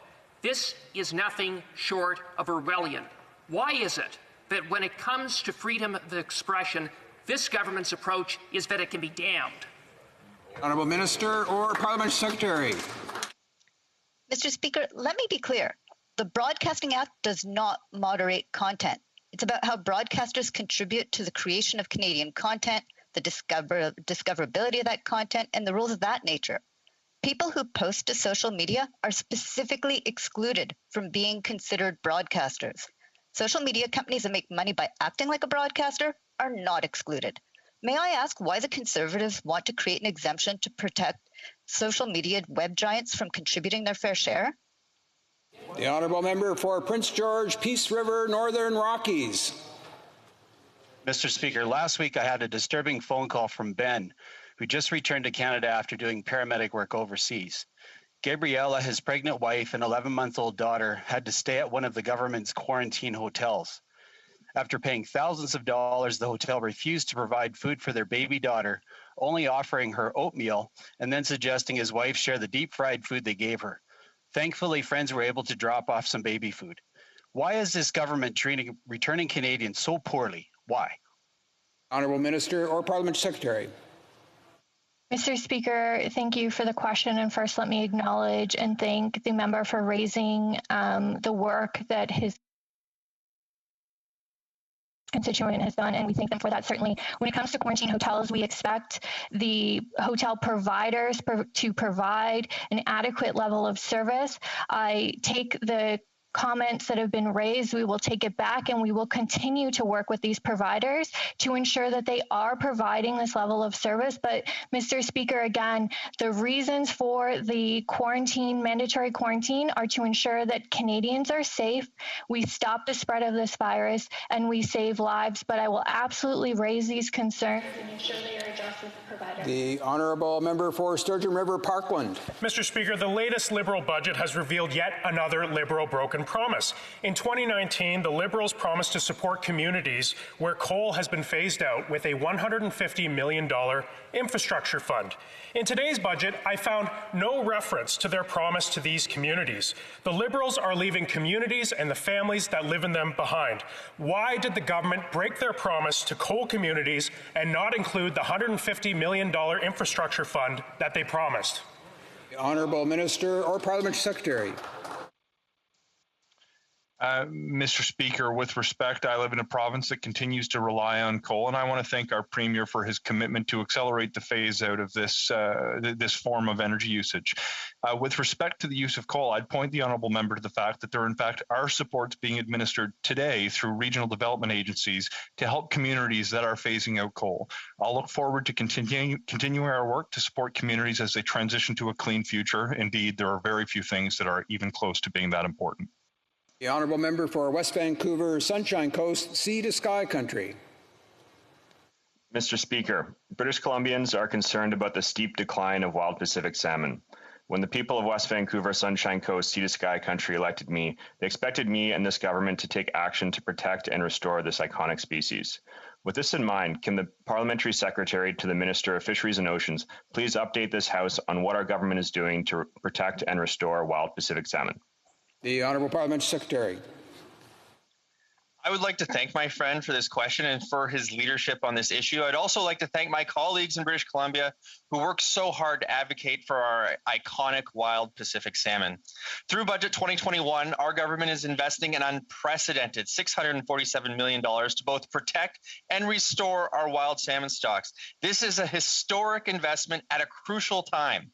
Working together with our provincial and Indigenous partners, we can ensure that wild salmon grow and prosper on the BC coast for generations to come. Honourable member for Esquimalt, Saanich Sooke. This month, on the eve of the International Holocaust Remembrance Day, the Chabad Center in Victoria was defaced with anti-Semitic threats, clearly a hate crime. This week saw the release of a report on anti-Semitic incidents in Canada, which showed another annual spike of 18%, the fifth consecutive annual increase. Mr. Speaker, Canadians have been without an important and effective tool in fighting hatred since the repeal of Section 13 of the Canadian Human Rights Act by the Conservatives, the section that allowed filing complaints about hate incidents with the Human Rights Commission. When will this government table legislation to restore Section 13 so we can move forward in the fight against hatred of all kinds? Honourable Minister. Thank you, Mr. Speaker, and I thank my honourable colleague for the question. Anti-Semitism and all forms of hate have no place in Canada. Our government is unwavering in its commitment to diversity and inclusion, including tackling all forms of systemic racism and discrimination that is informed by lived experience. Mr. Speaker, 85 projects worth over $15 million have been selected through a call for proposals to support the Anti-Racism Action Program and its objectives, which will help combat all forms of racism and discrimination, and we will continue to be unwavering in our fight against racism, anti-Semitism, and all forms of hate. The Honourable Member for Nanaimo, Ladysmith. Thank you, Mr. Speaker. Students and young people in Canada have been greatly impacted by the pandemic. Mental health challenges and dropout rates have been rising in universities, colleges, and trade schools, and students continue to be crushed by debt.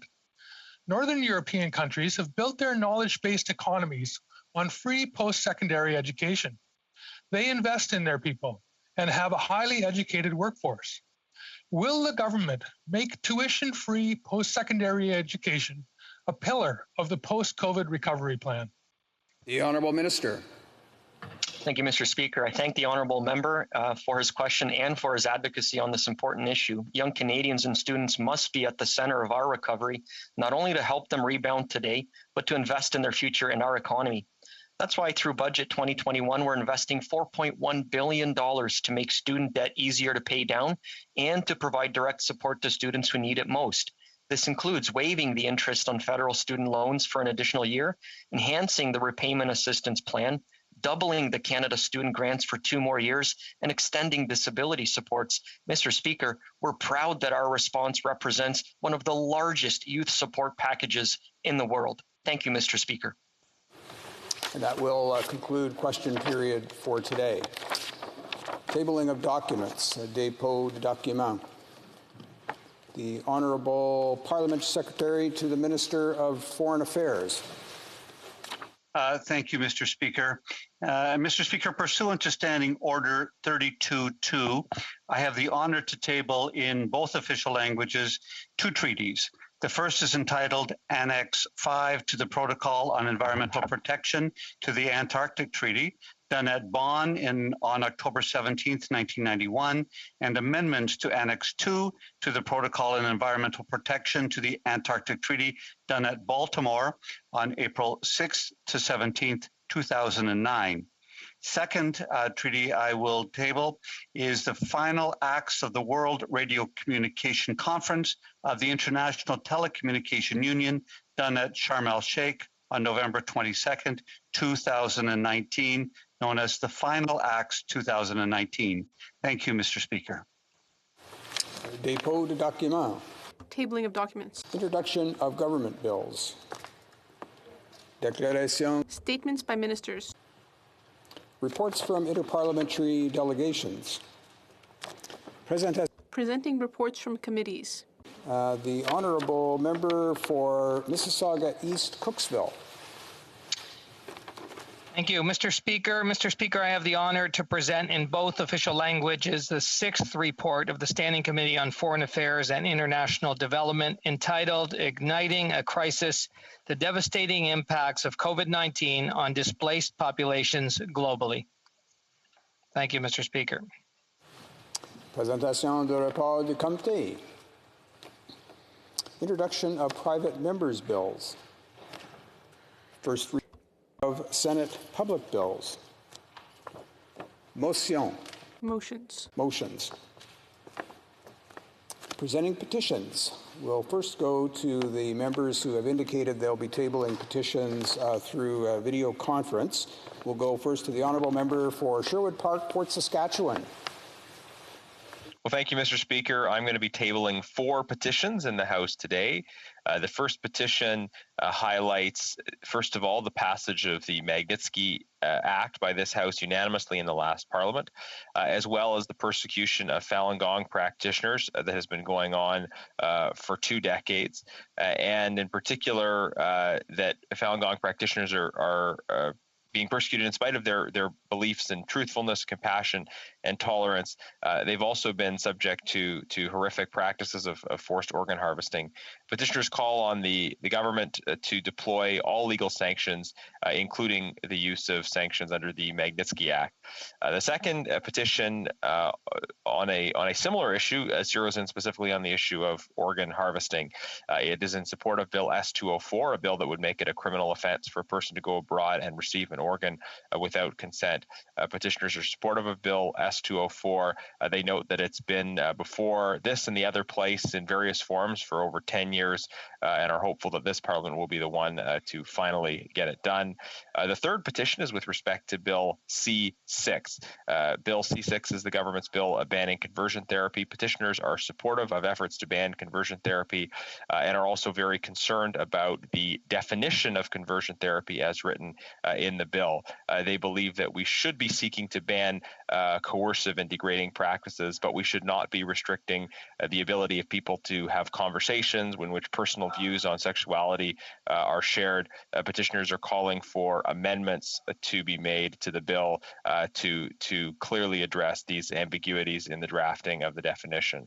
The fourth and final petition relates to the situation in Ethiopia, a humanitarian situation in the Tigray region that has captured many members and been raised on multiple occasions by my colleagues and by others in the House. Petitioners call on the Canadian government to be more engaged with the humanitarian and human rights situation in Ethiopia, to engage directly with the Ethiopian and Eritrean governments with respect to the conflict, and also to promote short, medium, and long-term election monitoring. Thank you, Mr. Speaker. Presenting petitions, the Honourable Member for North Island, Powell River. Mr. Speaker, I want to thank Vivian Hermanson, the constituent who put forward e-petition 3281, which I am pleased to table today with 1,164 signatures. This petition points out that the Government of Canada's website says processing for a secure certificate of Indian status is 16 weeks when the petitioners know that it is between 6 months to 2 years, which happily the government corrected when they saw this petition. The petitioners are concerned that the process to receive a Canadian passport is at most on average 20 business days, and that systemic racism is continuing to be perpetrated by the government, saying their most important relationship is with Indigenous communities. So the petitioners are calling upon the Government of Canada to explore all options, including alternative solutions such as hiring of additional staff dedicated to processing applicants for a secured certificate of Indian status in a timely fashion, and that they take no longer than the equivalent time needed to process a Canadian passport, namely 20 business days. Thank you, Mr. Speaker. Presenting petitions, the Honourable Member for Nanaimo, Ladysmith. Thank you, Mr. Speaker. It's an honor to table this petition initiated by constituents in Nanaimo, Ladysmith. The petitioners are concerned about logging of old-growth ecosystems in British Columbia. They note that old-growth forests provide immeasurable benefits, including carbon sequestration, biodiversity, and cultural, recreational, and educational values. The petitioners call upon the government to work with the province and the First Nations to immediately halt logging of endangered old-growth ecosystems. Fund the long-term protection of old-growth ecosystems as a priority for Canada's Climate Action Plan and reconciliation with Indigenous peoples. Support value-added forestry industry initiatives in partnership with First Nations to ensure Canada's forestry industry is sustainable and based on the harvesting of second and third growth forests. Ban the export of raw logs and maximize resource use for local jobs, and ban the use of whole trees for wood pellet biofuel production. Thank you. Presenting petitions, the Honourable Member for Saanich Gulf Islands. Thank you, Mr. Speaker, and it's an honor, of course, to take the floor in the House of Commons virtually today. As a historical note, Mr. Speaker, the petitioners whose petition I present today initially raised this issue when the Honourable Lisa Raitt was the minister responsible for making the decision. They have been patient and they once again have asked this petition to be presented to the House.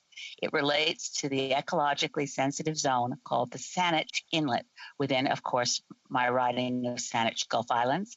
There is such a thing as being able to designate waterways as areas for zero discharge of raw sewage. The issue with Saanich Inlet is largely from recreational boaters, not a municipal issue. They call on the Minister of Transport to please act to designate the Saanich Inlet, a very ecologically sensitive zone, as one for zero discharge. Thank you, Mr. Speaker. Presenting petitions, the Honourable Member for Courtenay Alberni. Thank you, Mr. Speaker. It's an honor today to table e-petition 3290, sponsored by Municipal Councillor Vicky Brown of Cumberland, BC. Mr. Speaker, the 1,118 signatories to this petition are calling on the government to create a national matching program for all provincial food market nutrition coupon programs across Canada that would match the provinces who are already contributing to their food market nutrition programs and encourage provinces who don't have such a program to implement one by offering matching funding. We know farmers markets are a key tool for COVID-19 recovery as small business incubators, domestic food system resilience, and security builders, and farmer market nutrition coupon programs are a key support for new and existing farmers, market development, and their provincial associations or their equivalent. They help with food security and resiliency by providing vulnerable people access to healthy, locally grown food and dietary education. Thank you, Mr. Speaker. We'll now go to presenting petitions for those in the House, and we'll first go to the Honourable Member for Sturgeon River Parkland. Thank you, Mr. Speaker. It pleases me to rise and present a petition on behalf of more than 1,400 of my constituents, led by local businessman and community leader Mark Jansen, who are calling on the government in light of the cancellation of the Keystone XL pipeline and the threatened cancellations of Enbridge Line 3 and Line 5 to take immediate action to secure Canada's economic and energy sovereignty, to protect Canadian industry by prioritizing the construction of new pipelines to ensure that all of Canada can be connected to our very ethical energy resources. Thank you, Mr. Speaker. Presenting petitions, the Honourable Member for Mission, Matsqui, Fraser Canyon. Thank you, Mr. Speaker. Today I'm tabling two petitions. The first petition from my constituents they're concerned about the safety of Indian farmers protesting changes affecting their livelihoods. They call on the federal government to condemn the use of violence and reaffirm Canada's international support for the fundamental freedoms of expression and assembly. Without farmers, we don't have food, Mr. Speaker. The second petition I'm presenting today relates to human trafficking. My petitioners outline that the U.S. Department of State's 20th Trafficking in Persons report indicates that Canada meets the minimum standards for eliminating human trafficking. Therefore, they call upon the government of Canada to strengthen the Protection of Communities and Exploited Persons Act. Thank you, Mr. Speaker. Presenting petitions. Présentation de pétitions. Questions on the order paper. We'll go to the Honourable Parliamentary Secretary to the Government House Leader. Yes, thank you, Mr. Speaker. I would ask that all questions be allowed to stand at this time, please. And is that agreed? That all questions be allowed to stand? Hearing no objections, that's agreed and so ordered. Orders of the day, ordre du jour.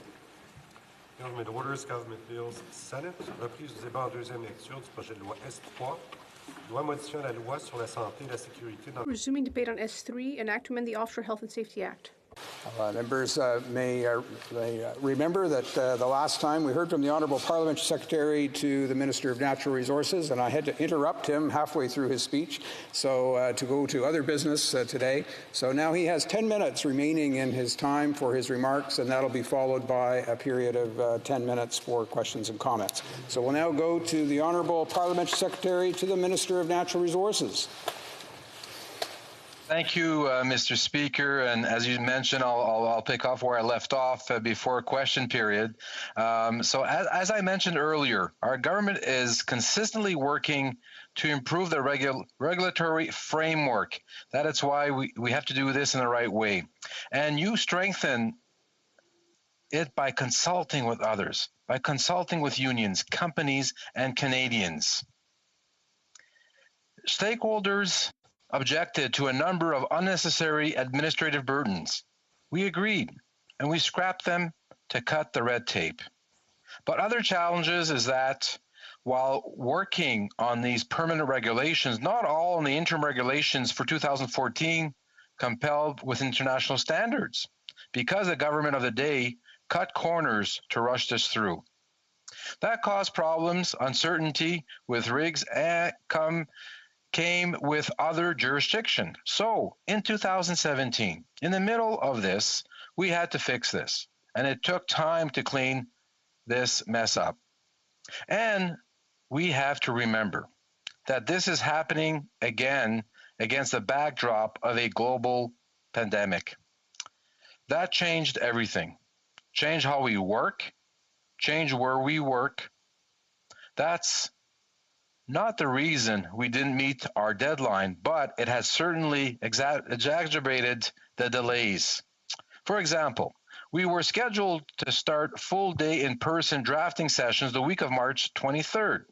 Then the pandemic hit. Suddenly, we were all working from home, with Justice Department drafters left to figure out how to do this virtually and securely. The pandemic simply put cost us time. All of our technical advisors at both the federal and provincial levels are with their respective occupational health and safety departments. They have been on the front lines of the COVID-19 response. Despite these factors, I agree, this has taken too long. But Mr. Speaker, I assure this House that we will get this done in the right way. Natural Resources Canada has a detailed implementation schedule, working in cooperation with the Department of Justice and the two provincial governments. We are close, and the Minister of Natural Resources has directed his officials to get this done by year's end. S3 would give us that breathing space to get there, because safety is paramount. And any shorter time frame would mean shortcuts would be taken. And when it comes to health and safety of workers, shortcuts are unacceptable. We need to protect these workers. And what's the best way of doing that? Adopting a world-class safety regime. I believe in that, and I support it. Bill S3 will help us get there. I encourage you to support it. We've spoken to our colleagues across the aisle on the importance of passing this bill quickly, and I want to express my appreciation to them and to the House leaders for agreeing we reach to that effect. We continue to do the necessary work of protecting our workers today and in the future. I want to thank you. Merci, Monsieur le Président. Questions and comments. Question et commentaire. We'll go first to the honourable member for Calgary Centre.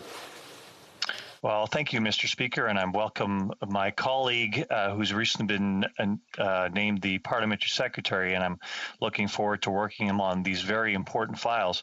But I noticed in his speech, in the first part of his speech, which was regrettably split in half here, I did notice that he said that this was an important issue to the minister, as it's in his actual backyard, being Newfoundland. And yet, I can tell you right now that these workers in the minister's backyard have had no regulations for 4 months. This was passed in the Senate in December 2020 on regulations that lapsed in December 2020. When we passed this bill in the House of Commons, it has retroactive legislation. If this is so important to the minister, why has it taken him so long to bring it to this House for us to actually debate and get through the process? Honourable Parliamentary Secretary. Thank you for the question, and thank you to our honourable colleague. I'm looking forward to working with him on Natural Resources Committee. And also, I want to thank him for this important question. Yes, this is why we need to get this bill passed in the House as quickly as possible. It will be retroactive, so that we make sure that all of these regulations that are important get so that we could protect the workers, the health and safety, and also implement all these the different codes. So I encourage all of the members in the House to ensure that we pass this legislation as quickly as possible so that we could protect our workers and establish these health and safety regulations to be implemented for them as quickly as possible. Thank you, Mr. Speaker. Questions and comments? The Honourable Member for St. John's East.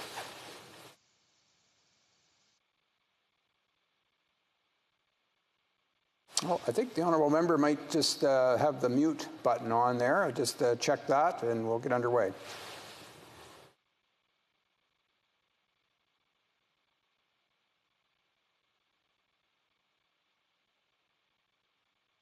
There we are. Sorry, Mr. I think that's okay. Is it now?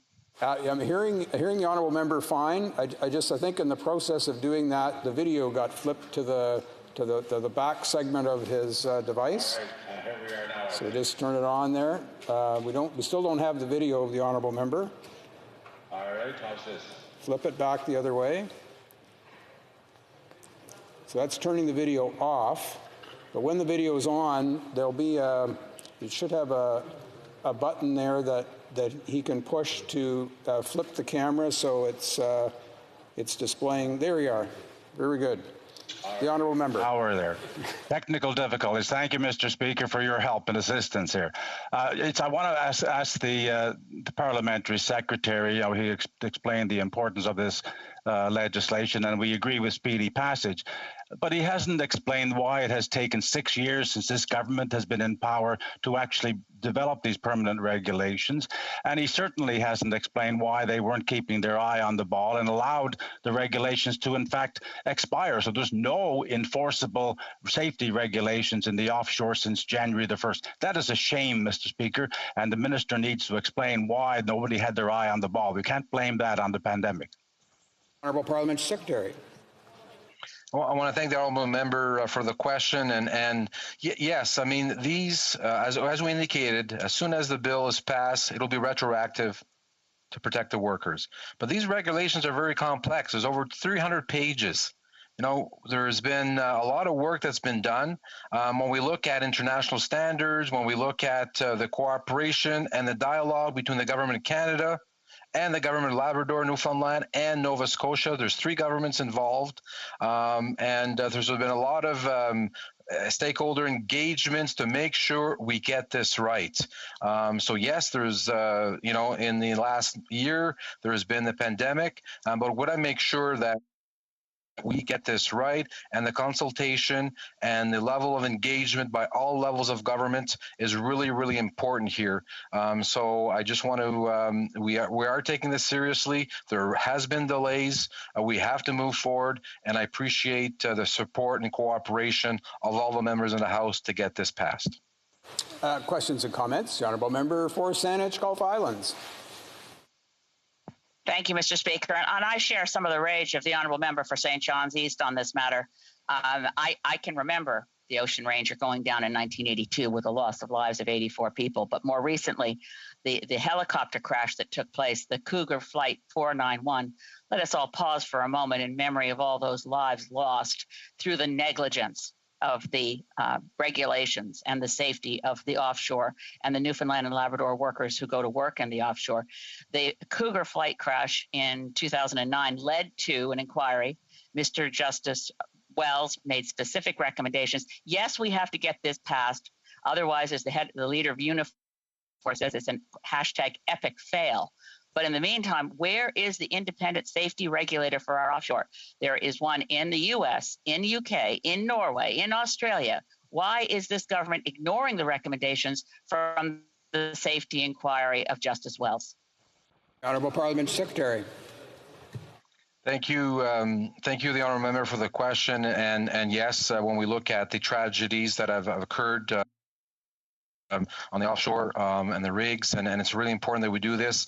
Yes, we're getting this S3 bill done. We're getting it right. We're making sure that the safety and regulations and labor codes are really working to make sure that we get this right. When we look at the framework, we're continuing from the framework in 2014. We got to make sure that this is implemented in the right way. We will continue after this S3 look at other ways to protect the health and safety of our workers, and it's really important that we look at doing this by the end of this by December 2021. Questions and comments. The Honourable Member for Yorkton Melville. Thank you, Speaker. The member indicates that, this takes such a high level of engagement of governments and stakeholders, and that everything will be retroactive, as if somehow that will make up for the lack of proper oversight here. It shouldn't have taken years for them to finally decide to work on this and now put our workers in such precarious circumstances. What groups and stakeholders and governments have they already worked with, and what results have they had from those conversations? The Honourable Parliamentary Secretary. Thank you, Mr. Speaker. And again, thank you for the Honourable Member for the question. When we look at the engagement here that we have to look at, there's not only the provincial, with looking at the provincial governments here, but also there's been many stakeholder meetings, and we are now ready to move forward with implementing this. When we look at the workers, it's really important that we establish that framework to make sure that we do this in the right way. As I said, the bill says, they're protecting, and within the next few months, we will make sure that this is implemented with the cooperation of the House by the end of this year, and then we'll move forward with other supports that we could do to provide to our offshore workers. But consultation is important, and we have done extensive consultation, and we need to continue to make sure that we get this right in this bill. Thank you, Mr. Speaker. Questions and comments. Questions et commentaires? We'll then go. La députée de Shefford. Honourable Member for Shefford. Thank you very much, Mr. Speaker. Listen, I want to come back to what was said around the Unifor union. They said that the government had unfortunately let some of the regulations expire. So I'd like the Parliamentary Secretary to talk a little bit about the fact that, once again, it seems like the Liberals let things drag on, as happened with the Port of Montreal this week, for example, but they don't seem to be very proactive. The Honourable Parliamentary Secretary. Thank you, Mr. Speaker, and thank you to the member for her question. It's an important one. Yeah, when it comes to Unifor and workers, of course it's important. We did a lot of consultations with Unifor and other unions, and I think it's important that we continue to ensure that they're protected. Now, when you're dealing with 300 pages of regulations, including the labor code, occupational health and safety information, and when you look at the consultations with two different provinces, Nova Scotia and Newfoundland and Labrador, and then you look at, the elections that are happening, it's complicated, but it's important that we continue to work on this issue. There have been delays which aren't acceptable, but we are doing the work. We're continuing to work on implementing it. So I think it's important that the House support this bill now with the changes that were made in the Senate so that we can ensure that it does pass by the end of the year. Thank you. Time just for a short last question, a follow-up question to the Honourable Member for Sandwich Gulf Islands.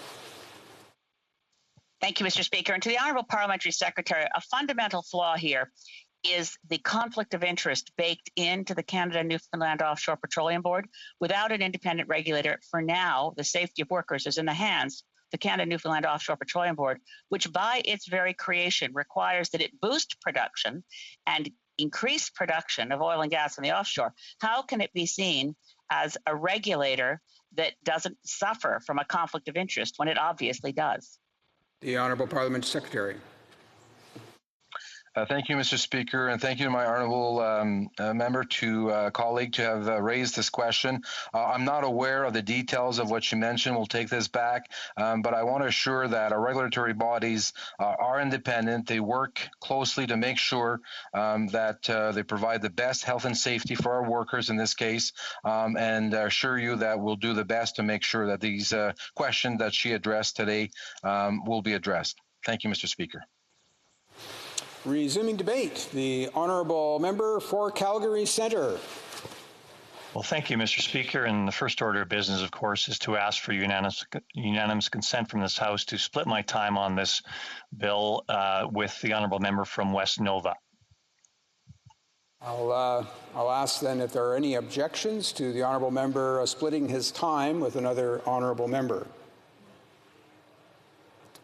Je n'entends pas quelques objections. Hearing no objection, I believe the motion is adopted. The honourable member? Member for, we'll declare that, yes, there is consent, I should say, and we'll go back to the honourable member for Calgary Centre.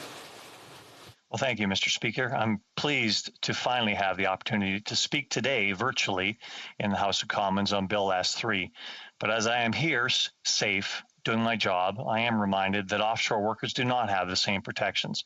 In fact, it has been 120 days since offshore oil workers were stripped of their health and safety regulations when the Liberal government let the temporary safety regulations expire. Safety at work should not be a luxury or a privilege. It should be the most basic guarantee given to workers. By failing to keep workers safe in the job, the Liberal government is failing in its most basic responsibility. Conservatives understand just how important this is. In 2009, 17 people on board Cougar Airlines Flight 941 were killed when their helicopter crashed into the Atlantic Ocean. It was a routine flight carrying them to work on an offshore oil rig. Conservative government at the time knew that we needed to do whatever we could to prevent another tragedy. So we got to work without delay on completely overhauling the health and safety regime for the offshore oil industry. In 2004, we put in place world-class safety protection for offshore oil workers. Now, the Liberals have had 5 years to finalize permanent regulations after that regime was introduced. They failed to meet that deadline in 2019, and instead they extended the temporary regulations another year until December 31st, 2020. At that point, when they extended it in 2018, the Liberal government actually buried the time limit extension in an omnibus budget bill. They probably missed that opportunity last year because they decided not to present a government budget for 2 years. So the government brought this bill forth in the Senate in December 2020, days before the interim regulations around worker safety in the offshore were due to expire.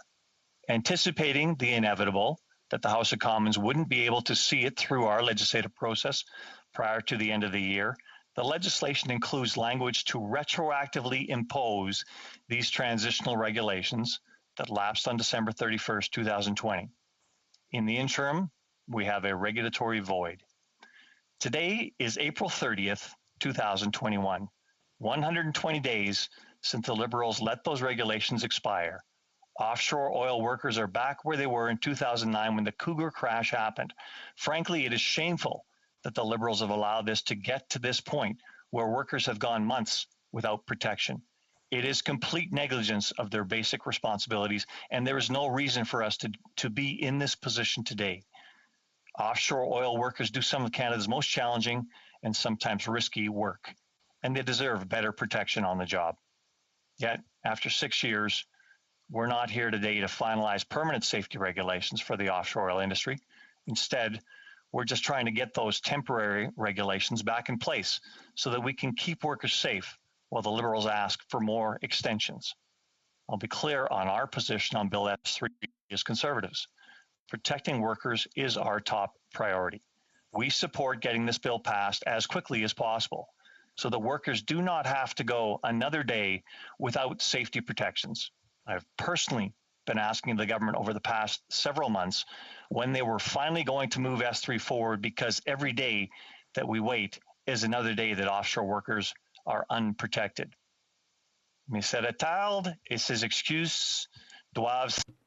So the excuses need to stop. There's nothing more important than the safety of Canadians who go into work every day. And we can't afford to do any less. Offshore oil workers need permanent protection, health and safety protections.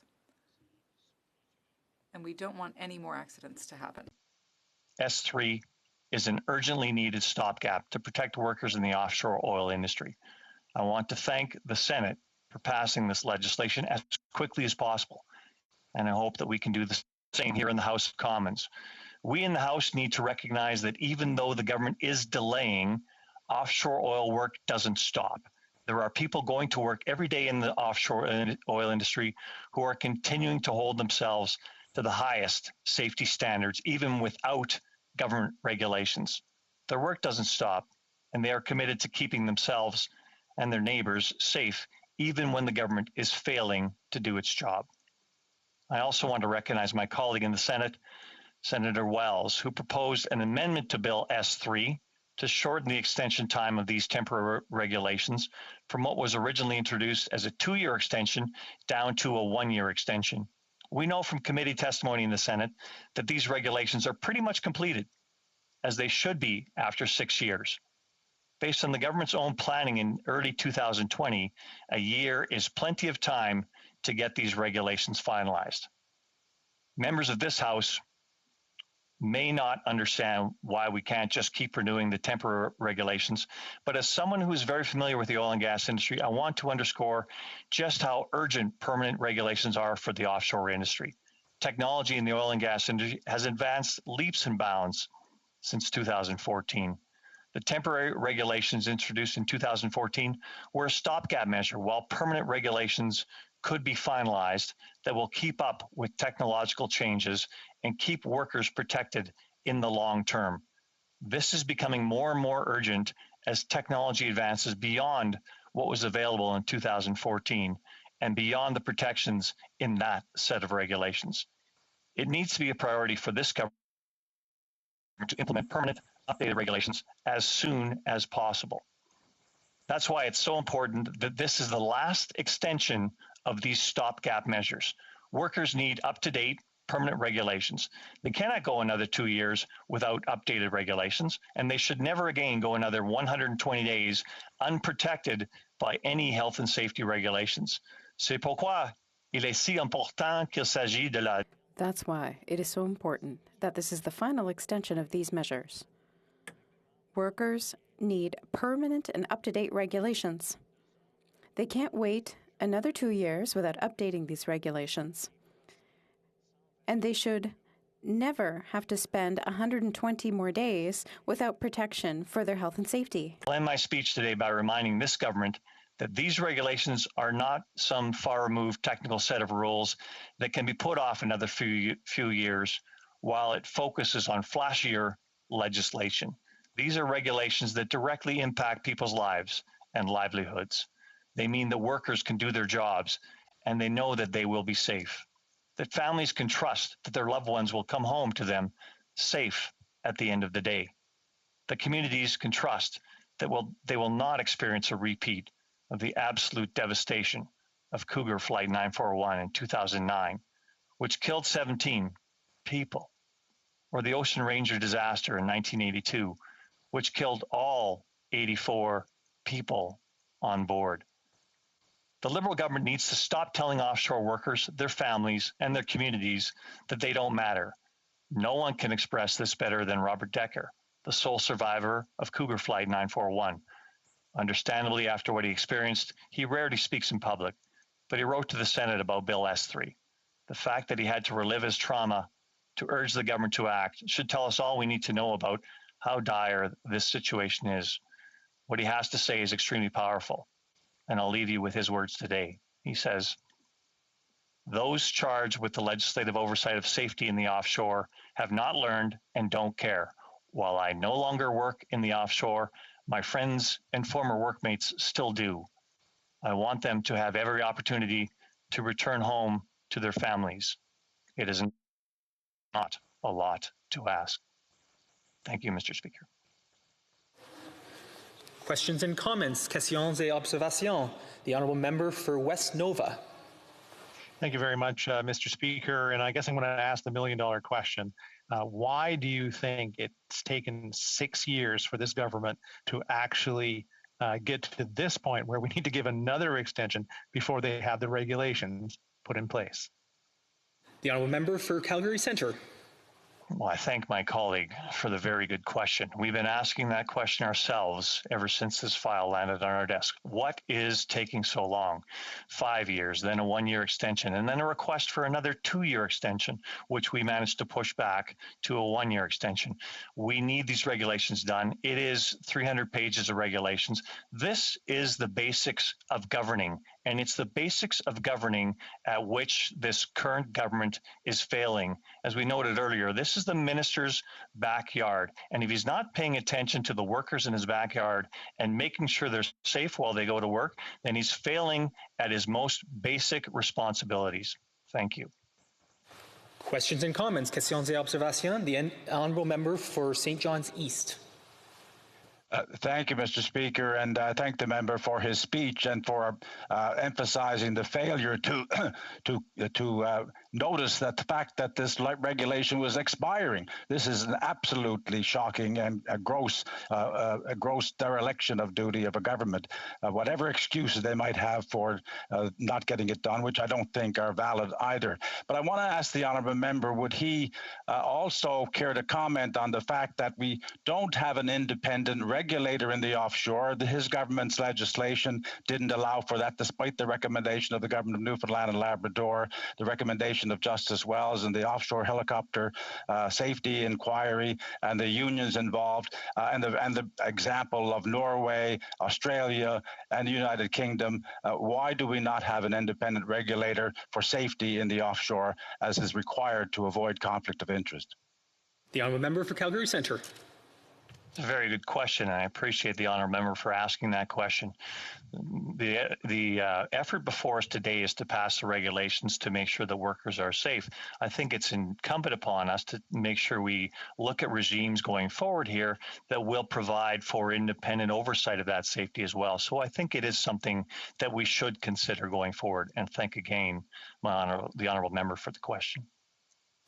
Questions and comments. The Honourable Member for Saanich Gulf Islands. Thank you, Mr. Speaker. Lovely to see you in the chair.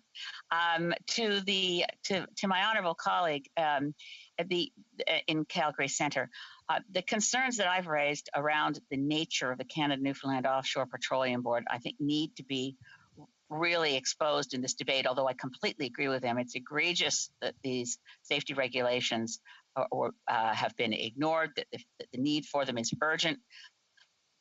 But the Canada, Newfoundland, and Labrador Offshore Petroleum Board does have a mandate built into its statute, so does the Canada, Nova Scotia Offshore Petroleum Board, to expand production of oil and gas, which is fine for a mandate, but they shouldn't then also be in charge of environmental assessment, which they are. They shouldn't be in charge of worker health and safety. They have a record that does not inspire confidence. And again, to my honourable friend from Calgary Centre, would he agree that since all around the world, as my friend from St. John's East just pointed out, there's been independent regulation for safety in the offshore, that Canada should do the same? A member for Calgary Centre. I want to thank my honourable member for that question, and I believe it's much the same question that I just answered for the honourable member from St. John's East. And I do agree that all governments from their practices need to look forward as what is the best regime to look after worker safety in combination with what we're looking at as far as the industry itself goes. So I'll repeat again that I do think it is something that we can look at going forward. Today, I'm focused on making sure that our workers are protected in the offshore and that the government consider this a priority of moving this legislation forward as quickly as possible so those workers have that protection. Thank you. Questions and comments. A brief question from the member for Yorkton Melville. Thank you so much, Mr. Speaker. I really appreciate the response of my colleague to the last two questions presented to him. Certainly agree. I just would like to bring up again the fact that they would ask for another 2 years. It just floors me, and we so often find this government in front of us with legislation that now has to be passed in competence. Any comments? For Calgary Centre. Well, thank you. And I thank my honorable colleague for the question. Exactly right. I mean, 6 years plus 1 year, we're talking about 7 years of delays in implementing actual safety regulations, 2,190 days, 300 pages. That's 7 days per page of getting regulations across. What is the government's job? And please get it done. Resuming debate, reprise du débat, the honourable member for West Nova. Thank you very much, Mr. Speaker. Good to see you in the chair. Glad to stand for today and speak to Bill S3, an act to amend the Offshore Health and Safety Act. And I want to thank my colleague from Calgary Centre for sharing his time with me. On December 31st... I'm going to interrupt the honourable member. We do seem to appear to have a technical issue right now. Just looking for some guidance from our technical people, but if you could restart, we'll restart the clock and we'll start from the beginning, and hopefully that will have addressed the technical issue. All right. Thank you very much, Mr. Speaker. Can you hear me now? Everything seems good? It does seem to be good. I'm just going to interrupt briefly. Does the member from St. John's East have a point of order? Nope, doesn't appear to be. So resuming debate, the honourable member for West Nova. Thank you very much, Mr. Speaker. And starting from the top, again, good to see you in the chair. I want to thank my colleague from Calgary Centre for sharing his time with me today to speak to Bill S3. So on December 31st, 2020, our offshore oil and gas workers were instantly stripped of their health and safety protections. This date saw the expiry of a transitional, or what you would call a temporary safety regulations that have been in place for the previous 6 years. That came with the 2014 Offshore Health and Safety Act. Since then, for the past almost 4 months, there's been no codified regulations protecting offshore workers' rights to health and safety, despite the fact that our workers, day in and day out, are still engaging in challenging and sometimes risky work. In Canada in 2021, no worker who puts their safety at risk in their workplace should ever have to do so without being protected by health and safety rights. Colleagues, Bill S3 seeks to extend these same transitional regulations for 2 extra years to the end of 2022 in order to provide time for the government to finally implement the long-awaited permanent regulations. During the study of this bill, many witnesses have been heard, from the minister and his senior officials, from industry, the unions, as well as from individuals, to tell you how important this bill is and how serious it's been studied. Mr. Robert Decker, who's been mentioned a few times here today, who was the sole survivor of a helicopter crash in 2009 and who does not often speak publicly about it, shared a brief on his experience. For him to reach out and send the committee such a note as he did not only speaks to the importance of safety, and we know that, and we have all heard that, but it speaks to the necessity of getting this done and getting it done quickly. Offshore health and safety requires our attention. It speaks to the fundamental role of government, the protection of its citizens. Unfortunately, on this side of the House, we too often need to remind it of its responsibility, and it's a shame. Whether it's concerning the protection of our communities, whether it's the security of women regarding domestic violence, just as the protection of our women in uniform, victims of sexual misconduct in our armed forces. We still currently have to remind this government of their responsibilities and fight for them. Why is it so hard for this government to take its responsibility in protecting its hard-working citizens? Offshore workers should be able to arrive for their shift every day, knowing that the government has implemented the proper regulations to ensure that they'll be safe as possible and to ensure that they can return home to their families. For so many in our Atlantic provinces, just like in my beautiful province of Nova Scotia, these issues are not a matter of legislation. They're personal, affecting their lives, and of course, their loved ones' lives. In recent decades, the province of Newfoundland and Labrador has had to face devastating offshore tragedies, such as, and it's been mentioned here again a couple times, the Ocean Ranger disaster on Valentine's Day of 1982. The Ocean Ranger was a semi-submersible drilling rig and was described as indestructible. Colleagues, I want to share with you a short but important, meaningful summary of that tragedy. On February 14th, 1982, there was a storm off the coast of Newfoundland, which capsized the rig, resulting in the tragic deaths of all 84 people on board. There were no survivors. and this was Canada's worst tragedy at sea since the Second World War. A very good friend of Senator Wells, who of course supports this bill and has spoken passionately at it as well, Mr. Darrell Reid, was one of 84 who lost their lives. One of our retired colleagues from this House of Commons also served on the Ocean Ranger, Gerald Keddy, and lost a number of his friends that day. In Newfoundland and Labrador, as in Nova Scotia, these tragedies hit them directly because they are small, tight communities, and everyone is within 2 or 3 degrees of separation. I can certainly understand the feeling since Nova Scotia had its share of tragedies during the last year, and everyone has been affected by them. Everyone knows someone who has been affected by one of them.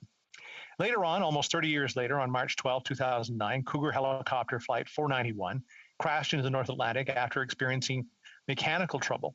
The helicopter was ferrying 18 offshore workers to oil platforms off the coast of Newfoundland.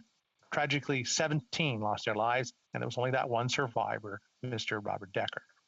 Colleagues, I completely understand and deeply share Senator Wells' frustration regarding the fact that the minister in charge of getting this done and hasn't is also a Newfoundland and Labradorian.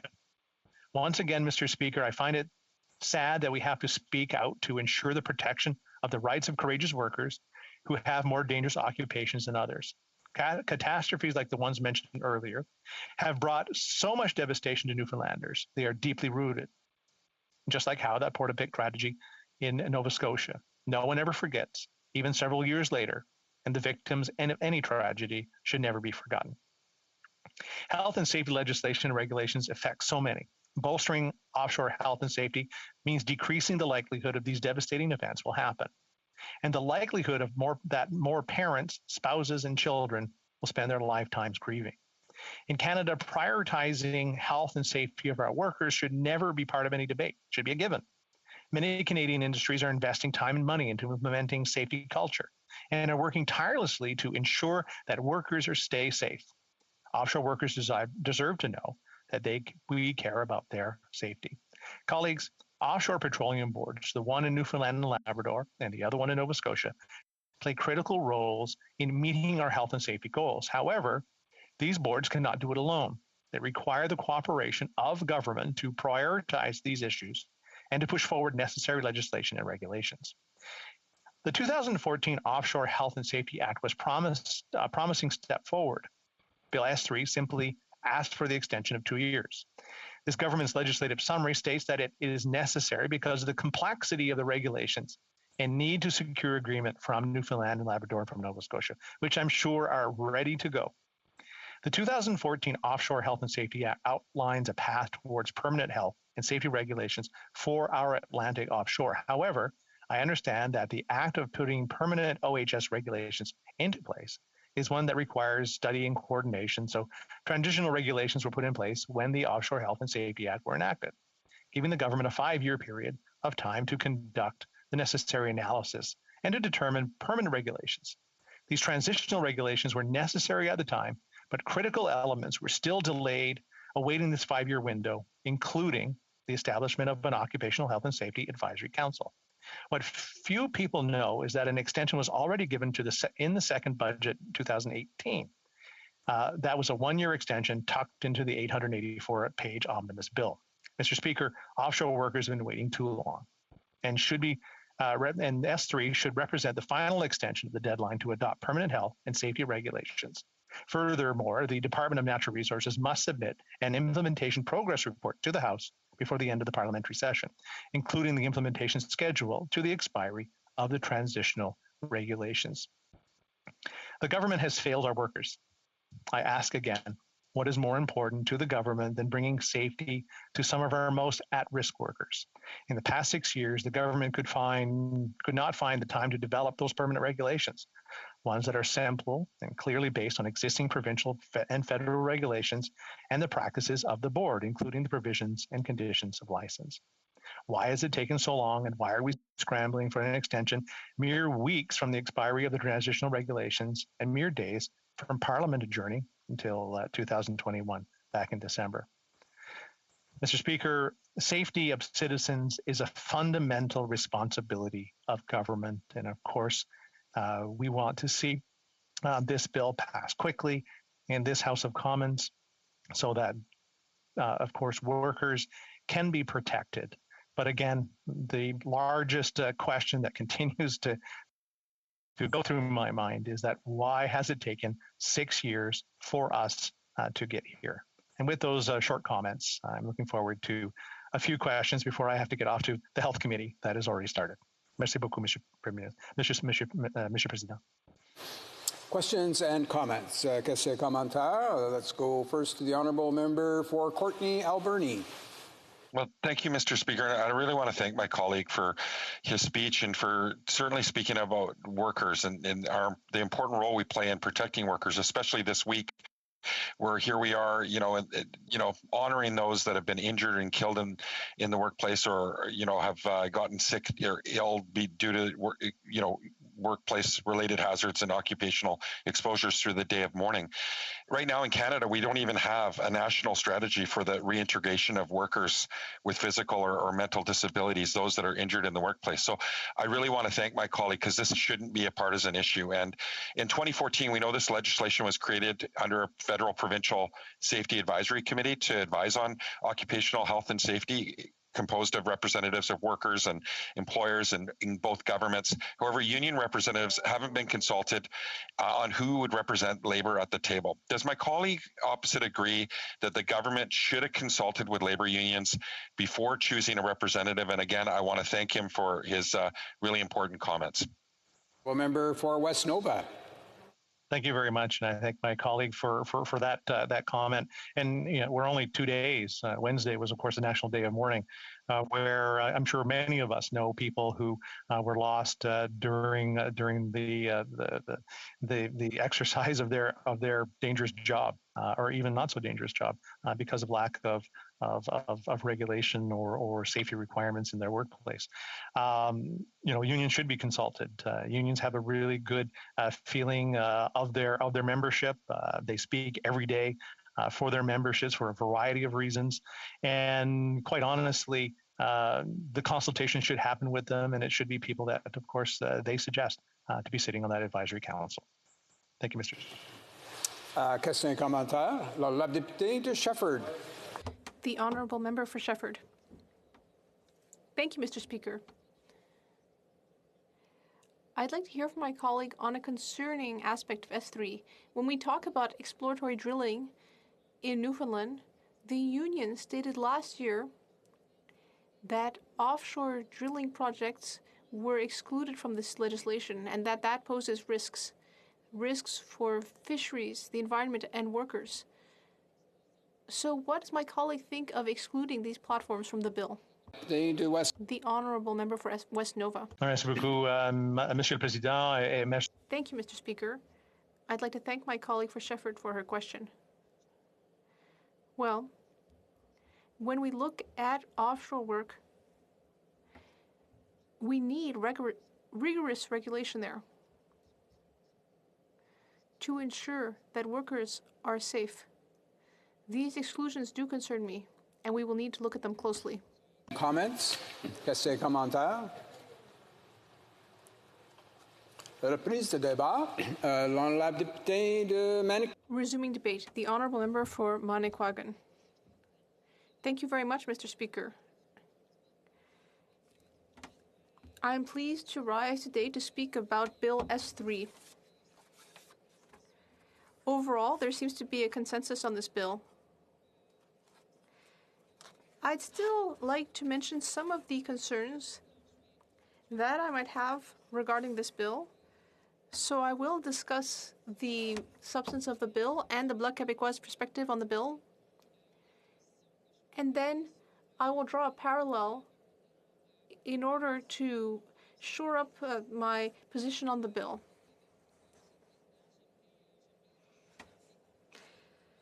First of all, Mr. Speaker, this is a bill that aims to amend legislation in order to repeal 2 pieces of legislation no later than 7 years after the section comes into force. The idea with this is to leave an amount of time that's necessary for doing things properly. But ultimately, the idea is simple.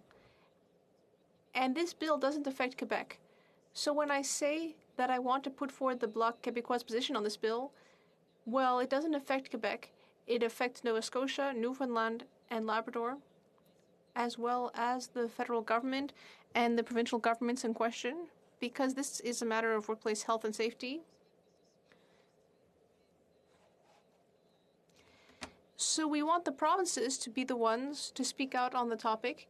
However, the Bloc Québécois is a party that is in favor of workers' rights, their health and safety. On many occasions, we have tabled legislation to defend workers. For example, we have supported legislation to avoid or to prevent scabs from breaking strikes at the federal level, which is already the case in Quebec. And recently, I put forward a bill to protect retirees. It was my bill that had to do with protecting retirees' pensions plans.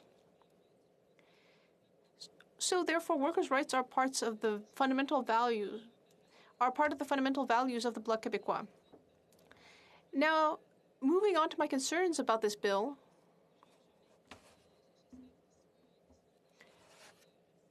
I would hope that the bill is adopted quickly because we don't want to leave a gap here. As soon as there's a gap, people may be harmed and endangered. Their health and safety is jeopardized.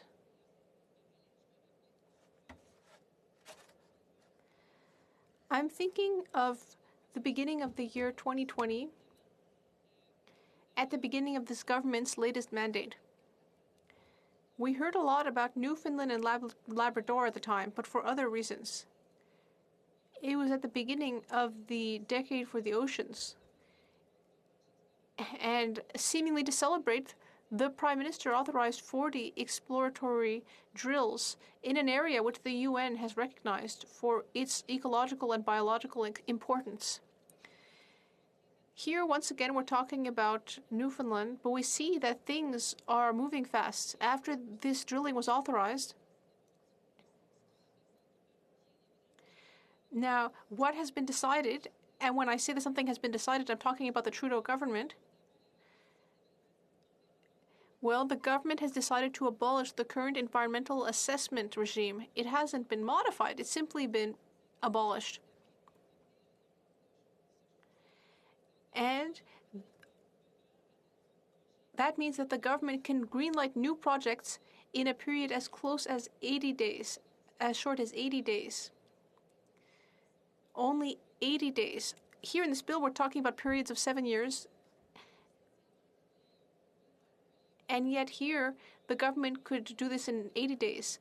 This government claims to be more green than the Greens, that it wants to get rid of greenhouse gas emissions, that it's doing all sorts of things to reduce GHG emissions. But actually, it hasn't given us any concrete idea of how it plans to accomplish that. It has given us words, but words that are not backed up by action. For example, fishers in Newfoundland and Labrador have raised concerns about what's happening.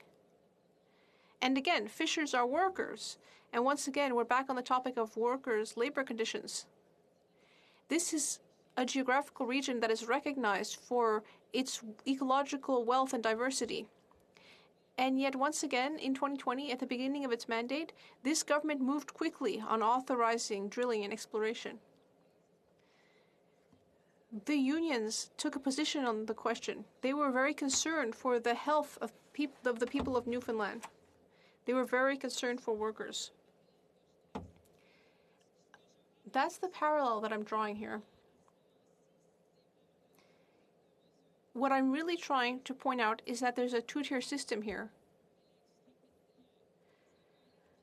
This government can move very fast when it comes to protecting the oil industry. It took action on that as soon as it came back into the House in early 2020. It hurried to take all possible obstacles out of the way of oil companies. All of this only benefited oil companies, not biodiversity, not this protected, globally recognized geographical area.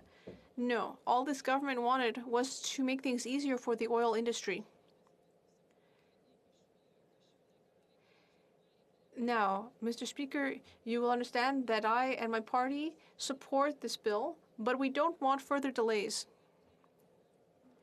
This government is capable of acting quickly. We saw that with the issue of exploratory drilling. This government is perfectly able of acting quickly and diligently when it wishes so to do. I'm in favor of this legislation, and my real fear is that there will be delays. In 2020, the government acted quickly on supporting the oil industry, but now the government is delaying when it comes to supporting workers. The unions are saying that we need to support workers. Unifor, for example, raised this. For people who have experienced tragedies, I haven't mentioned it yet, but there are many tragedies that occur in the oil sector. I also talked about fishing.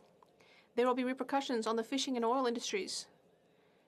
I would like the government to act quickly and, as I said, diligently to get this bill adopted, Bill S3. We need to protect employees, workers, instead of striving to protect oil companies above all else.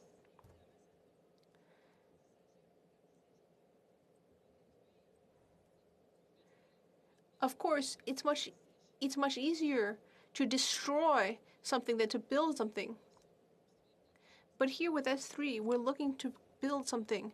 And I think that will occur because this entire House seems to support the legislation. But I would just like to remind the government that it's already shown that it can act quickly in Newfoundland in a different context when it came to favoring the oil industry and not workers. On this time, I hope the government will decide to support workers. Thank you, Mr. Speaker. And comments? Question commentaire. The honourable member for St. John's East. Thank you, Mr. Speaker. The honourable member has talked about the government being able to act very quickly, which they did, of course, in the last week, in the last few days, very quickly indeed, to bring action to take away the rights of workers in the Port of Montreal. Why do you think that they didn't have the same alacrity in dealing with the question of the deadline of expiry of these regulations in December of this year, despite the notice that they had? This is what commitments does that show to this health and safety of workers in our offshore? La députée de Manicouagan. Merci, Monsieur le Président. The honourable member for Manicouagan. Thank you, Mr. Speaker. I'd like to thank my colleague for his question. He also raised a parallel, this time with what's happening in Quebec, what's happening at the Port of Montreal. There, once again, the government delayed. Here with S3, we know that the government needs to act. We need to regulate. We need to protect workers. So whether at the Port of Montreal, where the government abandoned workers, where instead it has stood up for big money, well, here again, when it comes to the oil industry, once again, the government has abandoned workers. I agree entirely with my colleague's question and comment. Questions and comments? Question commentaire. Resuming debate, reprise de débat. L'honorable député, the honourable member for St. John's East.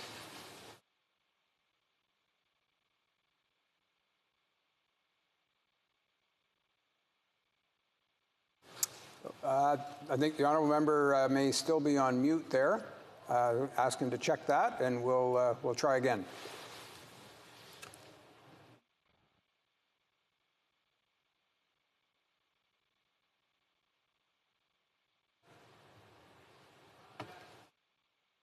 Still seem to be on mute. Yep, I have it.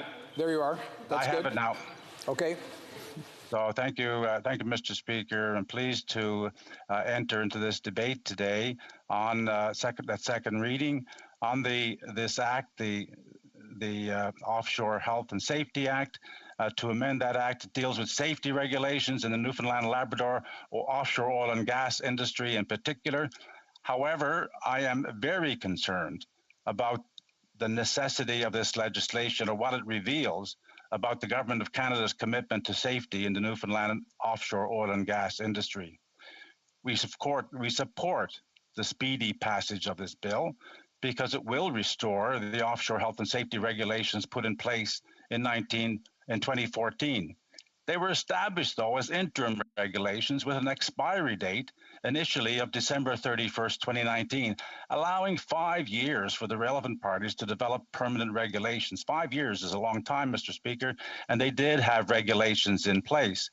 The deadline was extended for 1 year, but the government has allowed the regulations to expire, leaving no enforceable regime in the offshore to protect workers who are expected to go to work every day with the expectation that there is a regime in place to protect them, but it is not there. It's all very well for the minister's parliamentary secretary to say that we're going to make it retroactive, but that's not good enough, Mr. Speaker. The legislation that we're before us today specifically says that no person shall be convicted of an offence under a provision of a regulation revived under subsection 1 if the offence was committed during the period beginning on January 1st, 2021 and ending on the day before the day on which this section comes into force. So that's clearly indicative, Mr. Speaker, that the government has no ability at this point to enforce these regulations that are supposedly going to be revived. It's shameful that the government would allow that to happen, Mr. Speaker, particularly given the history and the importance of marine safety in Canada, and in this case, of our offshore oil and gas industry. Mr. Speaker, some who are looking carefully at their screens in this virtual hybrid sitting may notice that I'm wearing a necktie that's peppered with images of lighthouses. These are, of course, the most ancient and iconic symbols of the need for safety at sea. Other recognized symbols of the dangers of maritime life and work are the images of the bright yellow Cormorant rescue helicopters of the Canadian Forces and the bright red hulls and the fuselages of the Canadian Coast Guard ships and helicopters with the white stripes. These are important images for Canada, which is a significant maritime country with 3 oceans and the longest coastline of any country in the world. The protection of mariners and all offshore workers, including those in the fishing industry and the offshore oil and gas industry, is of paramount importance to Canada. And we know from the early history of offshore oil and gas development in Canada the dangers that this industry were exposed workers to in the monumental tragedy of the Ocean Ranger disaster, which has been mentioned by a couple of speakers here today.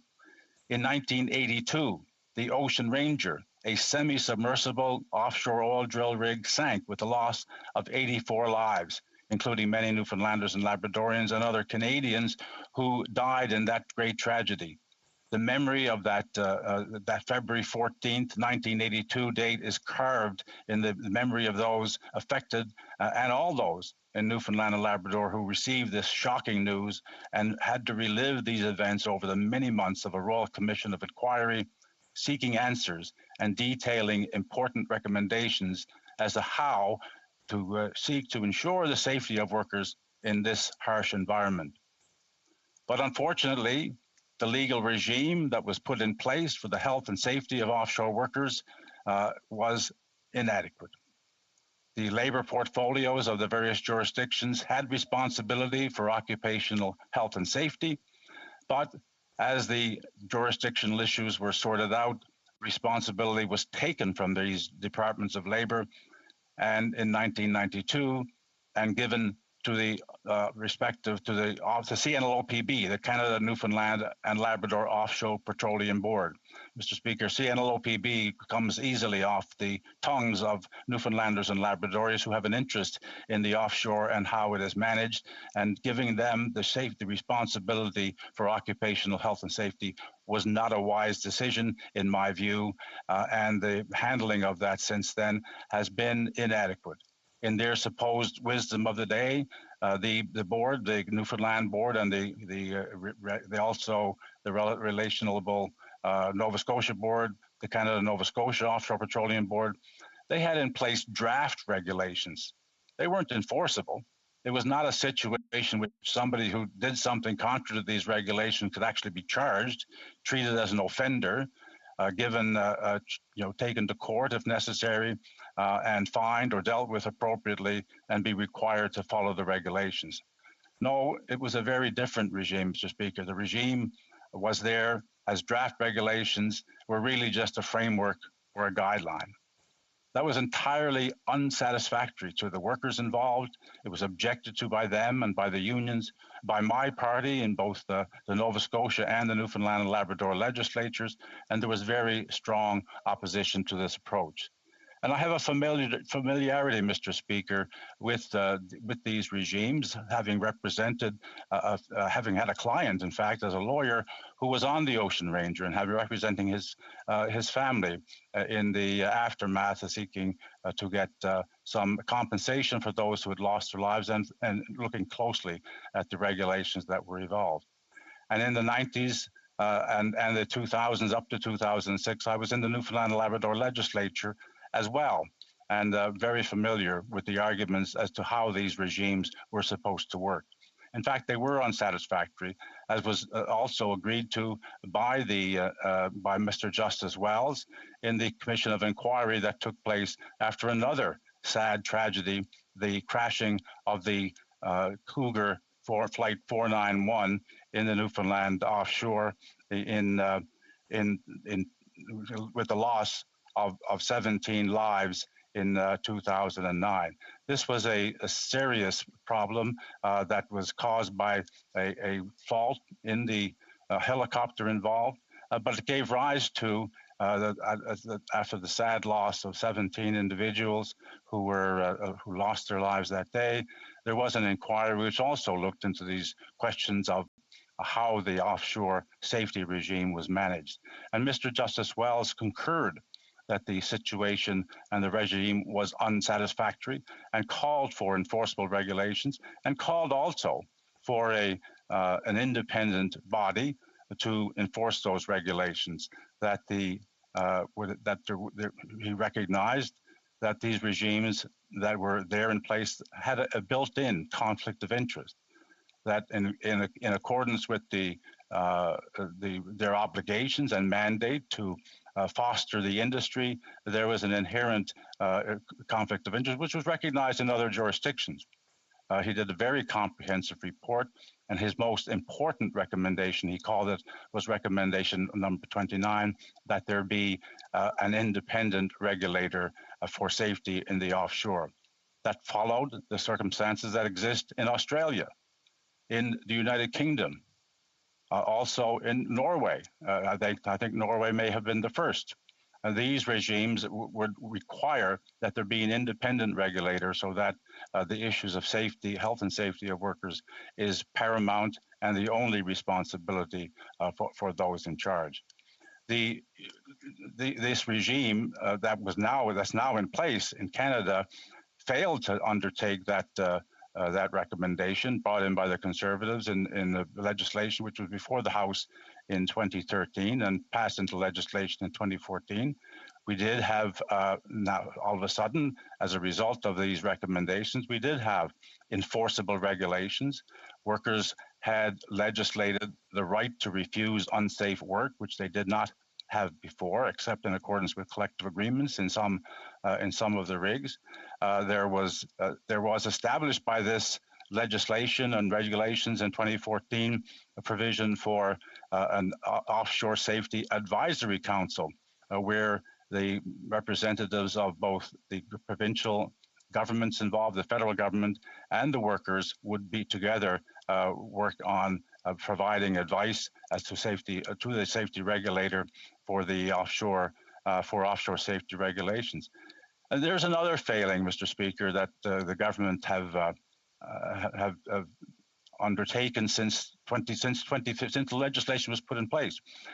Believe it or not, since 2014, the requirement for an establishment of an offshore safety advisory council has not been put in place in Newfoundland and Labrador. The Nova Scotia board was put in place in 2019 and has met twice a year since then. In Newfoundland and Labrador, there is no board in place. That's a shocking dereliction of following up on the importance of the safety regulations. I'm told that the federal part of the board has been appointed, but the provincial board hasn't. But indeed, part of one of the requirements of the legislation is that the workers' representatives and unions, if there are unions, should be consulted in the appointment of the person's representative workers. I am advised that there has been no consultation with either the Newfoundland and Labrador Federation of Labour or the relevant union representing two of the rigs offshore. That's another failing of the government in terms of taking its commitments to health and safety in the offshore seriously. The fact that they allowed the regulations to lapse. They needed another. They had an extension passed through legislation in 2018 to extend the deadline for putting permanent regulations in place till the 31st of December 2020. They came back looking for another regulation, but they waited till December of last year to do that and brought in legislation in the Senate in order to provide an opportunity to get the extension that they required, but to continue on with the expiry that was coming up. That's a shameful dereliction of duty, Mr. Speaker. How can it be? I mean, we've heard the parliamentary secretary give attempt to give some explanation today about how long how many pages were involved and how many regulations there were, et cetera, et cetera. This has been going on for 6 years. They've had 6 years to do this. We're now asking for another year, which is, if it's not done, it has to be done, obviously. So we will support this legislation. But the most serious issue has been the failure of the government to recognize that these regulations were expiring. They in fact were automatically repealed at the end of that period. So as of December 31st of last year, they don't exist. There is no opportunity to enforce these regulations right now. No one can be charged.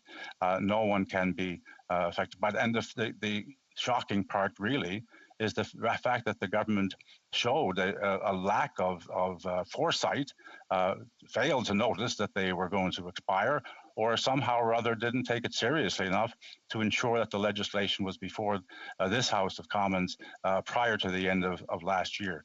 These are some of the reasons why we are very unhappy with the level of commitment of the Government of Canada to health and safety in the offshore, and workers in the offshore are rightfully outraged that the government has failed to take this matter seriously.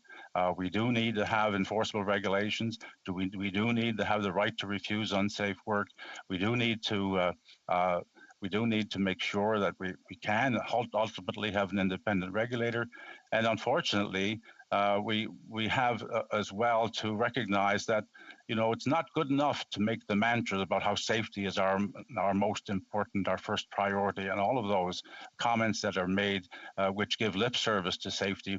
When the rubber hits the road, we have these instances where the regulations are allowed to lapse, and there's a failure to take these responsibilities seriously. Mr. Speaker, I think either I'm running out of time or the clock is running out of time, and so I will probably end it there, but say that we do need to, we will support the legislation. It needs to be fixed. It needs to be replaced and put back into place as soon as possible. But it's not good enough to have a situation where we are faced with this circumstance and the failure by the government to act quickly. Questions and comments? Questions et commentaires? Alors, la députée. The Honourable Member for Shefford. Thank you very much, Mr. Speaker. I want to thank my colleague for his speech. I'd like to come back to one aspect that was brought up previously by my colleague, the member for Manicouagan. There's this issue of safety in Bill S3 and the importance of accelerating its implementation. But I'd like to hear my colleague talk about this other aspect, which has to do with exploratory drilling in Newfoundland. Because when it comes to offshore drilling, accidents are inevitable, and that has an impact on workers, on fishers. So how can you take this government that says that it's environmentalist, but it's moving forward on all of these exploratory oil projects? The honourable member. Well, I thank the member for her question, and I know it's an important issue, and it's a bit of a diversion from the issue of safety. But on one point, I think she may agree that our party has long been in favor of an independent environmental assessment policy, that the regulations with respect to the environment ought to be undertaken by an independent body as well, so that for both health and safety and for environmental questions, the issue should not be determined by the CNLOPB or the CNSOPB or the Quebec board that's also in existence, but by an independent environmental body. So I certainly agree with her on that, and I believe that's the position of her party as well. We have time just for a short question. The honourable member for Hamilton Centre. Thank you, Mr. Speaker. And the honourable member from St. John's East laid out in very particular ways the way in which this government fixated on process but not outcomes. As a very learned legal mind himself, through you, Mr. Speaker, could the honourable member explain ways in which he feels we could have a deeper legislation that would result in better outcomes for workers in his community in Newfoundland? The honourable member for St. John's East. Well, two things I think would be important. I thank the member for Hamilton Centre for his question. It's an important one. Number one, there ought to be an independent body to enforce the health and safety regulations. We did hear the minister talk about how one of the delays was the stakeholders worried about too much red tape or too many blockades. Well, that seems to me to be the companies aren't very happy with some of the requirements that are part of this process.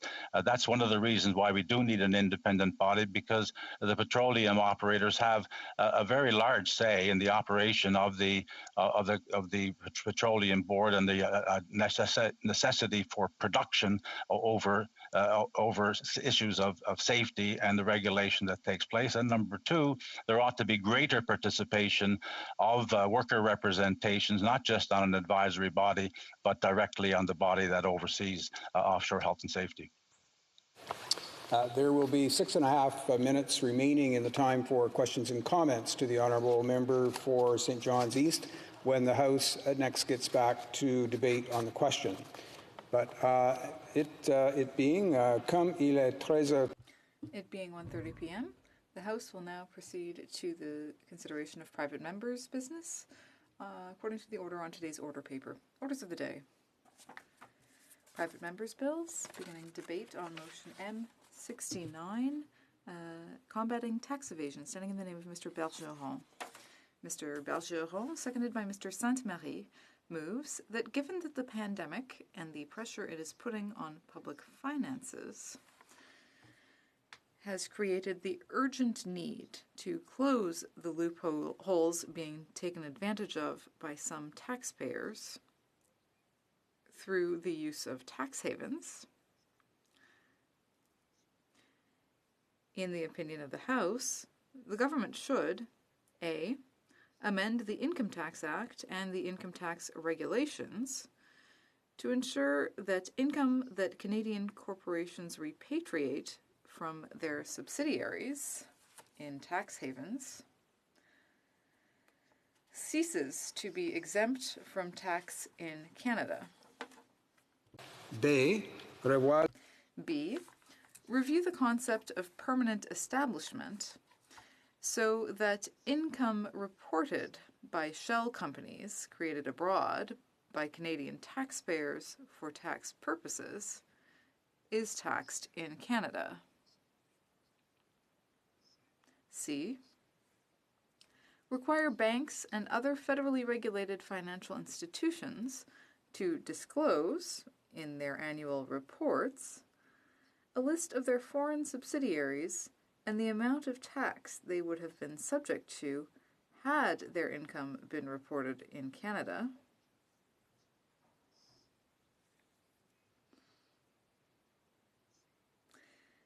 D, review the tax regime applicable to digital multinationals whose operations do not depend on having a physical presence, to tax them based on where they conduct business rather than on where they reside.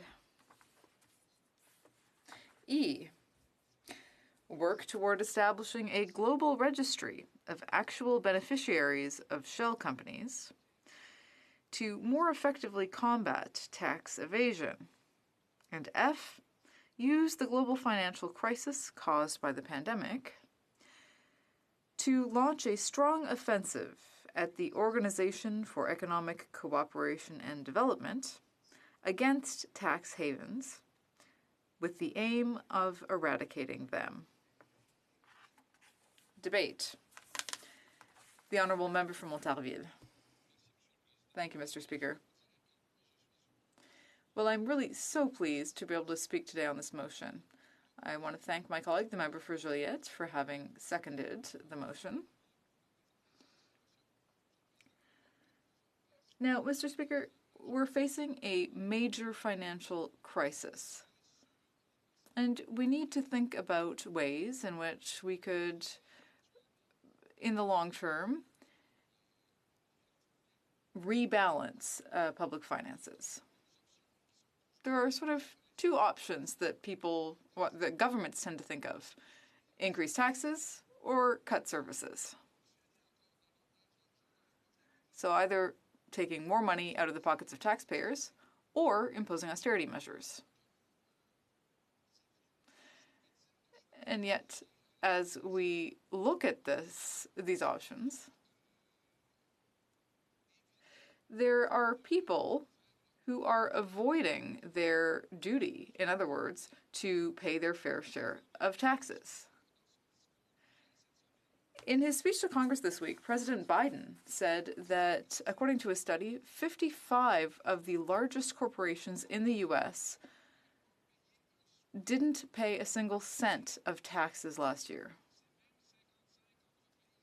Those same 55 companies, so some of the biggest ones in the U.S., earned $44 billion in profits during the same period.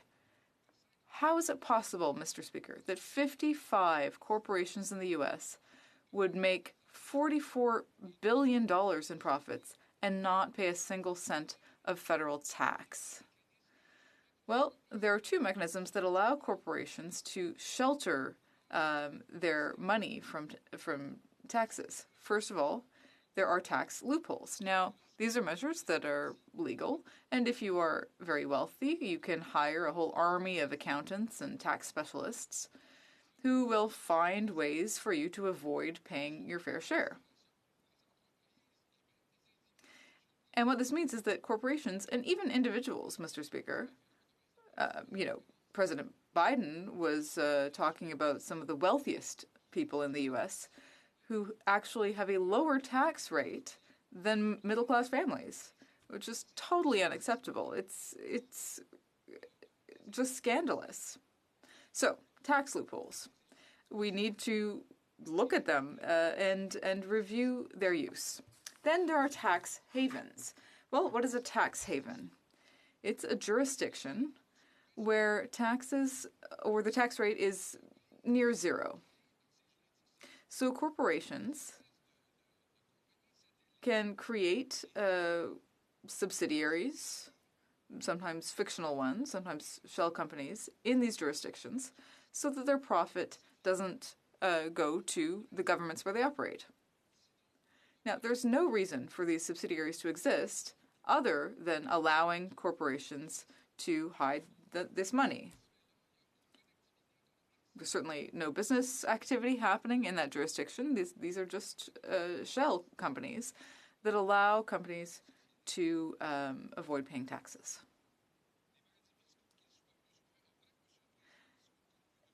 Now, tax havens are well known, and so are their impacts on public finances. Tax experts can create schemes that allow people to conduct tax evasion and hide entire fortunes from tax collectors. So this is one of many means that wealthy individuals can use to avoid paying what they owe to the state. Whereas, of course, the rest of taxpayers continue to pay the taxes that they owe. I think this is even more concerning, Mr. Speaker. Sometimes these tax havens that I was just referring to, you know, I should say there's also tax avoidance, but also tax evasion. These tax havens often become essential links to international criminal activity. So they often are used for money laundering. And governments seem powerless to control these tax havens, which create so much inequality between countries. And in fact, sometimes governments become complicit. Now, with electronic technology, Mr. Speaker, it's very easy to instantly transfer money electronically into these tax havens, which makes it very difficult to track. In 2016, one economist calculated that there were over $36 billion US that could be found in tax havens. 36 billion in tax havens. In 2017, no less than 40% of financial transactions internationally would have gone through tax havens one way or another, according to Gabrielle Zuckerman. The IMF estimates that the use of tax havens leads to exorbitant losses from state coffers on the order of $800 million annually.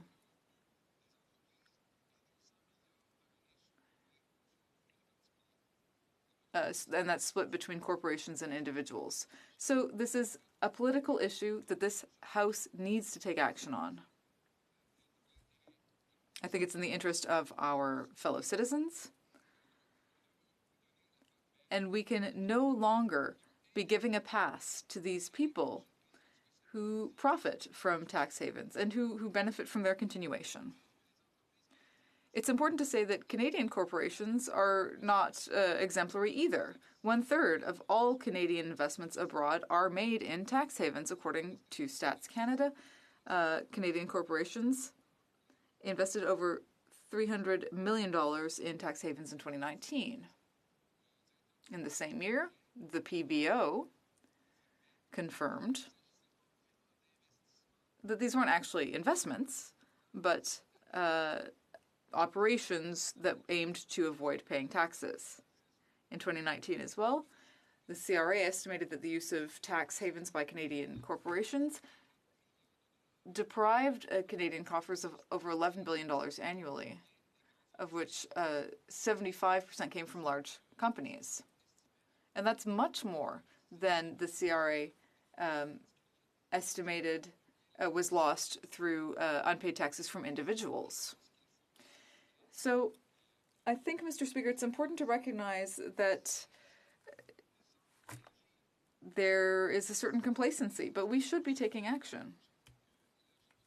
Now, the minister boasted that the CRA would be recuperating $15 billion from tax havens thanks to its investigations. But the agency's annual report said that certainly the results were more modest than that. Only $25 million were actually recovered. That's 600 times less than what the minister had initially stated as her objective. 5 years after the Panama Papers leak, the CRA had still not laid any charges and had only recouped $21 million in unpaid taxes all across Canada. Meanwhile, Revenue Quebec had recuperated $21 million in addition to the $12 million, which is being claimed back but has not yet been paid. And that's for Quebec alone. And yet, Quebec does not have access to international tax information, which the CRA does. So clearly, the CRA and the federal government are not taking this sufficiently seriously. And so the government is actually complicit because it literally legalized the use of tax havens. Starting in 1994, the Jean Chrétien government allowed companies to repatriate the income that they got in Barbados without paying any tax. Le gouvernement a d'ailleurs profité de changements. Paul Martin took advantage of regulatory changes by registering his company Canada Steamship Lines. The Harper government went even farther by legalizing 18 new tax havens thanks to a regulatory change. 5 more have been added, 3 under the current government, under its previous mandate, which brings us to 23 tax havens that have been legalized through regulation. The House of Commons never did anything, never debated that. It was a simple regulatory change that we tried to camouflage in a ton of documents. This led to this major change. All of these changes were made through regulation. The House of Commons was never called upon to examine this.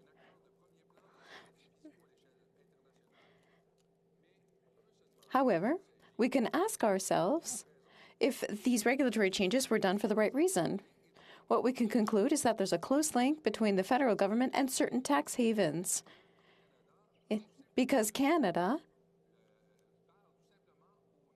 speaks on behalf of some of those tax havens. We're talking about countries like Barbados, the Bahamas, Antigua, Belize, Jamaica, St. Christopher and Nevis, St. Lucia, and Canada is their spokesperson for the IMF. Canada defends their interest before international interests, but who's defending the interests of Quebecers and Canadians? And in this extremely questionable situation, we see that multinational web giants get special treatment that allow them to operate in Canada without paying any taxes. There's some indications in the budget that this might change, but why was there such a long wait? Businesses in Quebec and Canada pay their taxes. This negligence, this complicit attitude of the federal government means that there's a serious gap for public funds. Quebec barely has any financial leeway. In order to find out what is the lack to be made up, we have to know how much of it actually exists, and the CRA is not sharing that information with the government of Quebec under the Income Tax Act, which is federal legislation. This laxism on Ottawa's part means that there is a lack of funds that needs to be regained, and Quebec doesn't have a great deal of leeway there. All the money getting away from us would be precious help for us to invest in Quebec in health, in education, in infrastructure. It is a shame that the bill on the single income tax statement, because it would have provided Quebec direct access to tax information from other countries.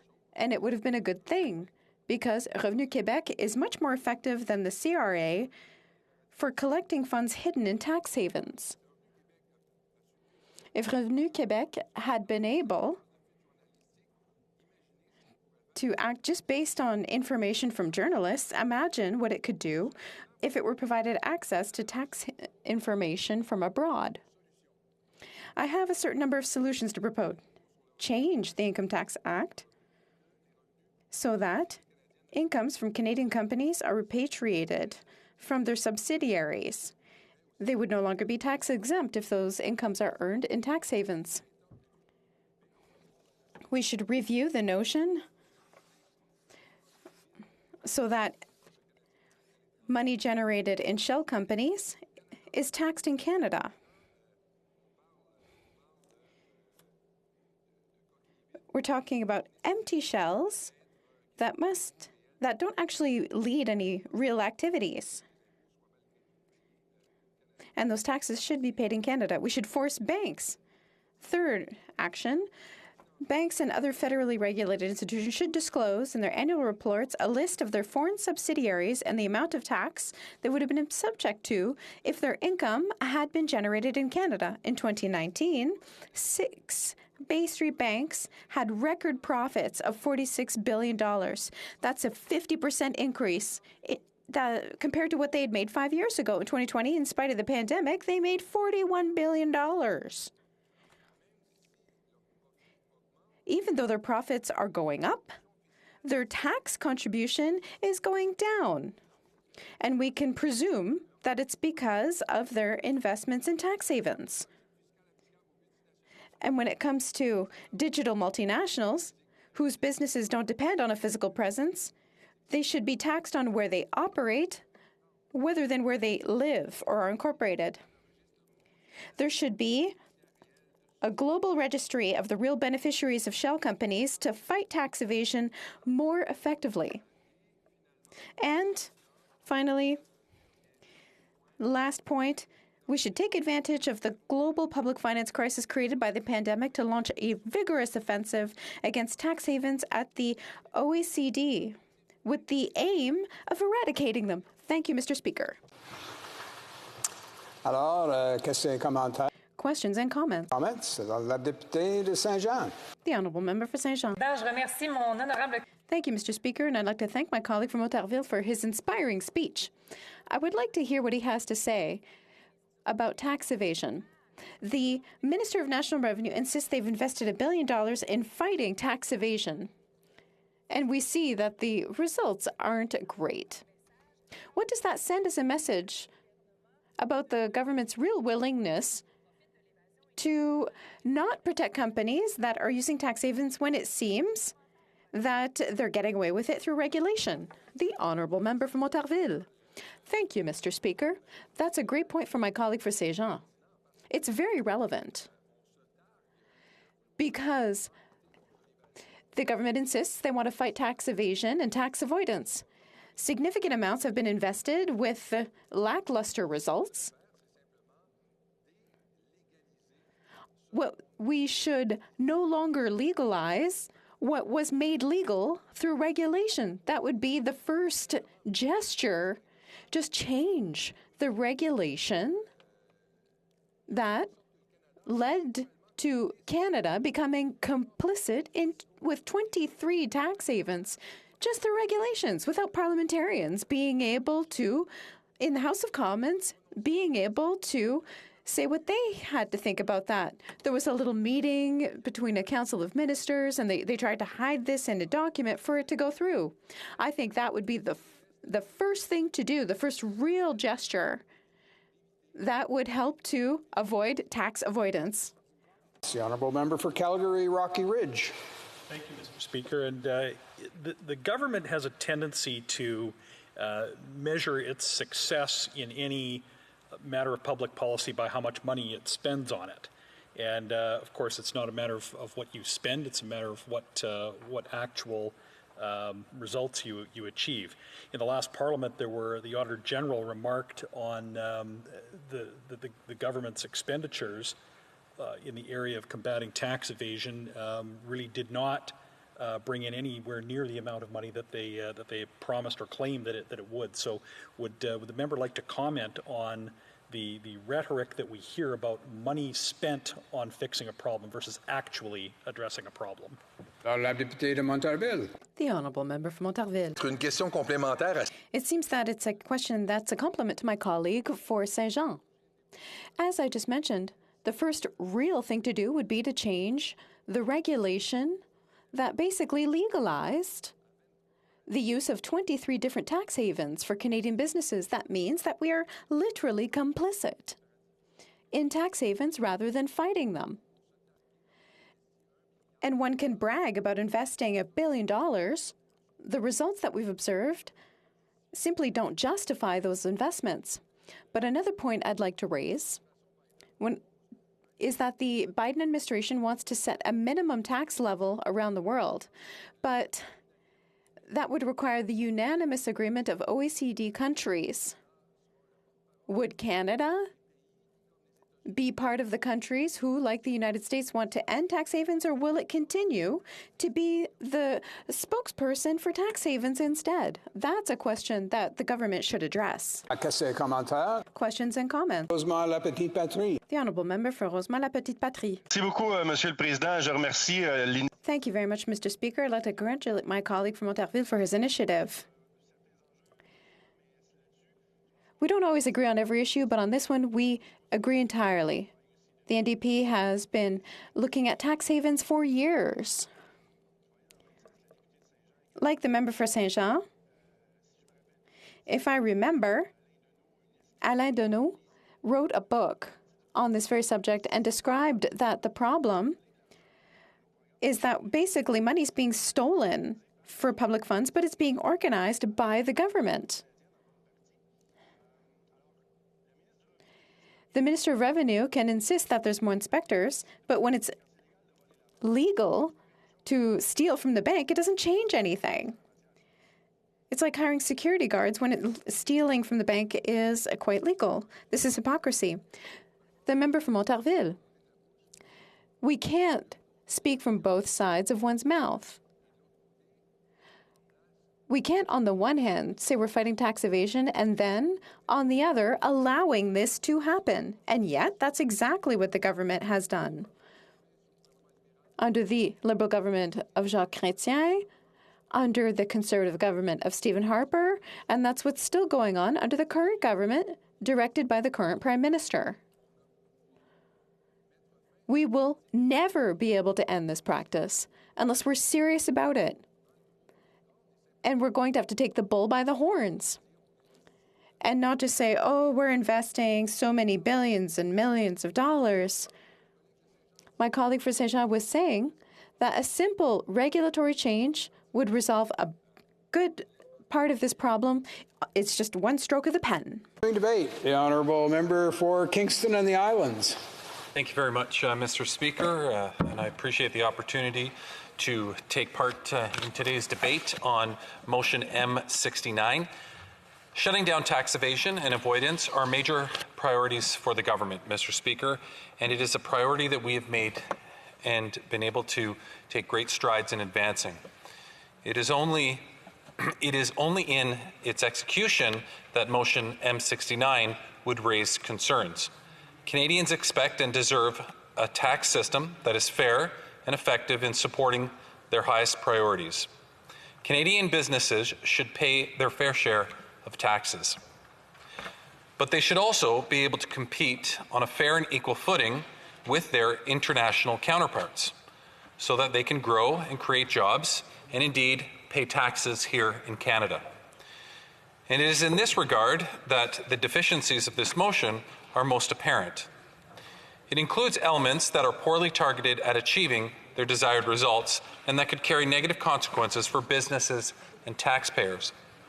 Moreover, the objectives that it seeks to achieve would be better addressed through the government initiatives to address tax evasion and avoidance that are already underway.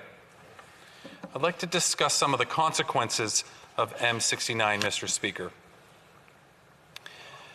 The motion proposes, for example, that income that Canadian corporations repatriate from their subsidiaries in tax havens ceases to be exempt from tax in Canada.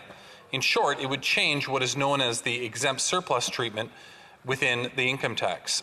These provisions allow foreign active business income earned by foreign subsidiaries of Canadian corporations to be repatriated to the Canadian corporation as a dividend, free from Canadian tax, provide the subsidiary in resident and earns the income in a jurisdiction with which Canada has a tax treaty for a tax information exchange agreement. And by changing these income tax rules, Mr. Speaker, this proposal would represent a major change in Canada's international tax policy. At the same time, it would be well targeted towards achieving its apparent objectives and it could potentially have several other negative consequences. First, the proposal would put Canadian tax rules out of step with international norms. Canada's exempt surplus treatment is long-standing and is consistent with the tax treatment that most other developed countries apply to active business income earned by foreign corporations owned by their residents. Second, the proposal could adversely impact the competitiveness of Canadian businesses. Exempt surplus treatment is applicable only to foreign active business income. It ensures that foreign subsidiaries of Canadian companies carrying on business in tax treaty countries or countries with which we have a tax information exchange agreement face similar tax rates and compete on an equal footing with other businesses active in those countries. Restricting exempt surplus treatment could therefore undermine the international competitiveness of Canadian companies operating abroad. Third, the proposal may not generate significant revenues, if any, and may at the same time reduce the amount of profits repatriated and invested in Canadian businesses. It would do so by encouraging Canadian companies that do not require access to their foreign profits in the short term to keep those profits offshore in order to avoid paying Canadian taxes on repatriation. This would result in less foreign profits being repatriated and invested in Canadian businesses, which would reduce taxable Canadian income generated from such investments or from distributions to Canadian shareholders. It could also result in some Canadian companies paying more tax on their foreign profits to foreign governments and not to Canada. This would occur because the proposal would require setting a threshold foreign tax rate below which exempt surplus treatment would no longer be available. This would incentivize companies that needed to repatriate their foreign profits in the short term and who wish to benefit from exempt surplus treatment to earn those profits in subsidiaries located in foreign jurisdictions whose tax rates are higher than this threshold rate, but still lower than the Canadian rate. And this would leave less after-tax profits to be repatriated and reinvested in Canadian businesses, which would in turn reduce the taxable Canadian income that is generated when these profits are reinvested or paid out to shareholders. Moreover, Mr. Speaker, the Canadian tax system already has a set of rules that are better targeted at shutting down the kind of tax avoidance at which this proposal appears to be aimed. These rules, known as the Foreign Accrual Property Income or the FAPI rules, are designed to prevent taxpayers from avoiding Canadian tax by earning investment income or certain types of highly mobile active business income offshore in low-tax jurisdictions. The FAPI rules subject these types of income to Canadian tax when it is earned by foreign corporations that are owned by Canadian resident individuals or corporations, thus ensuring that the tax treatment is the same as if the income had been earned in Canada. And by targeting more mobile income rather than active business income in general, the FAPI rules largely avoid the sort of adverse competitiveness effects that M69 would entail. So what the motion is offering, Mr. Speaker, is a bad solution where a better one already exists. Our government already recognizes the ongoing risks arising from tax planning arrangements used by multinational enterprises to minimize their taxes. And the solutions we continue to implement are achieving their goals without hobbling Canadian businesses. Our government is currently working with the other 138 nations of the OECD G20 inclusive framework on base erosion and profit shifting to develop a multilateral approach to modernizing the international tax rules. Part of this work involves the development of a global minimum tax regime, commonly referred to as the Pillar 2. This new tax regime would ensure that large multinational enterprises pay tax at an agreed minimum rate by allowing countries like Canada to tax their foreign profits when they are earned as opposed to when they are ultimately repatriated to Canada. if the profits have been taxed at a low rate in the foreign jurisdiction in which they are located. Our goal is to discourage base erosion and profit shifting by reducing the benefits of earning income in low-tax jurisdictions, but do so through the multilateral, consensus-based approach that is more effective than a unilateral action, and that would mitigate many, if not all, of the concerns identified within this motion.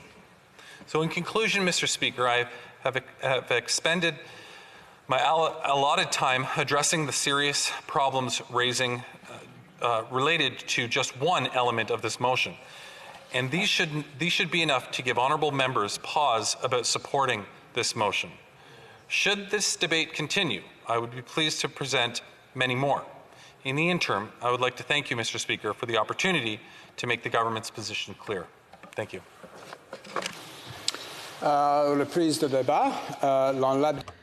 Resuming debate, the Honourable Member for Mégantic-L'Érable.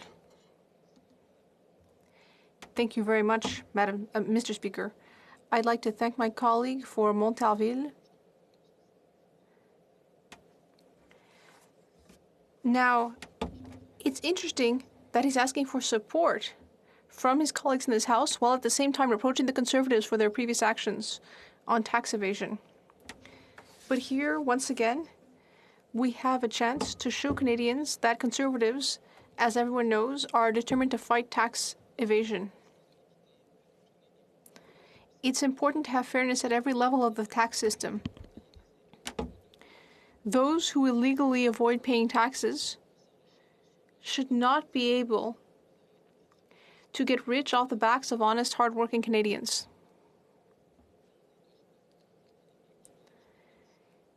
We're currently still fighting against the COVID-19 pandemic, and this has created a great deal of financial uncertainty. More than ever, it is important that measures be taken to guarantee the security of our financial and tax systems and ensure that all taxes are properly levied by governments. The incredibly high deficit that the Liberal government is currently racking up makes it even more urgent that we fight tax evasion. This money that is disappearing into tax havens is what we need to pay off the incredibly high credit card bill that the Liberal government is currently going to heap onto future generations. Mr. Speaker, estimates show that Canada loses $5 to $10 billion a year due to tax havens. The Tax Justice Network published a report in November 2020. And this report suggested that Canada yearly loses $7.9 billion, which is equivalent to the annual salary of 100,000 nurses. In a report published by the National Assembly of Quebec, it is estimated that these tax havens have prevented Quebec from levying $1 billion in taxes. And another estimate says that this could be up to $2 billion. And some estimates state that the number could be even higher. The Tax Justice Network report estimates that Canada is responsible for $10 billion in taxes. Canadians have a great deal to lose when it comes to tax evasion. And others in the world are also significantly affected by all this.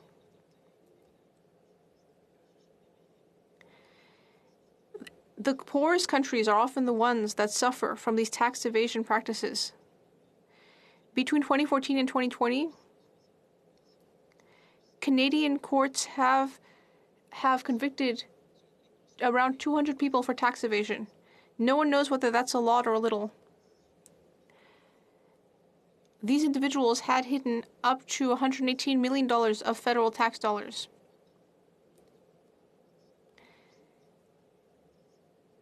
The total sanctions added up to 230 years in prison and high fines. That may seem like a lot, but if we compare that to the total money lost due to tax evasion in Canada, it's not much. This is an important issue. We need to reach the objective of having everyone pay their full taxes. We need to ensure that taxes are properly paid and that those that try to avoid paying be held responsible for this. shell corporations and tax havens enable people to avoid paying taxes, but they also mean that in many cases, regular Canadians are having their situations affected. Huge amounts of money have been taken away from Canadians to avoid having to pay creditors. So those Canadians are losing out as well due to these fraudulent practices. And despite attempts at enforcement, most of this money was never recuperated. It is Canadians who have paid into a pension fund who ultimately have had their savings stolen. This is very unfortunate, and we need to ensure that fraudsters can no longer take advantage of Canadians in this way.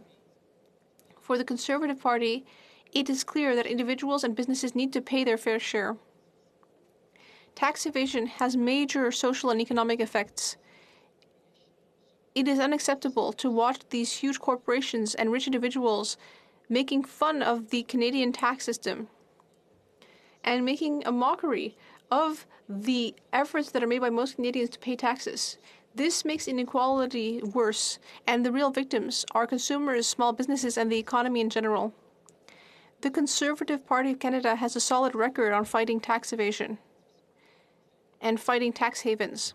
The former Conservative government introduced more than 85 measures with the goal of eliminating tax loopholes and increasing the fairness of the regime. For example, Budget 2013 introduced changes to the CRA's monitoring program to increase the integrity of the tax regime by targeting tax fraudsters that were considered high risk.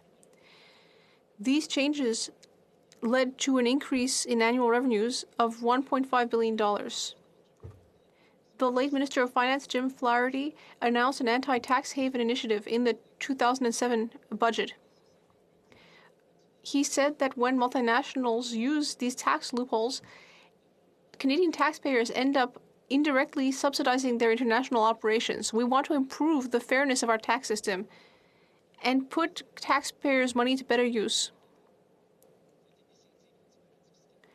This anti-tax haven initiative was launched to prevent multinationals from using complex corporate structures to reduce having to pay taxes. An expert advisory group was also created in order to generally improve the situation and in order to reinforce the fairness and competitiveness of the Canadian tax regime. In 2016, there was a further report regarding tax evasion. This report recommended that the Income Tax Act be reviewed and that there be better communication between the CRA and the Department of Justice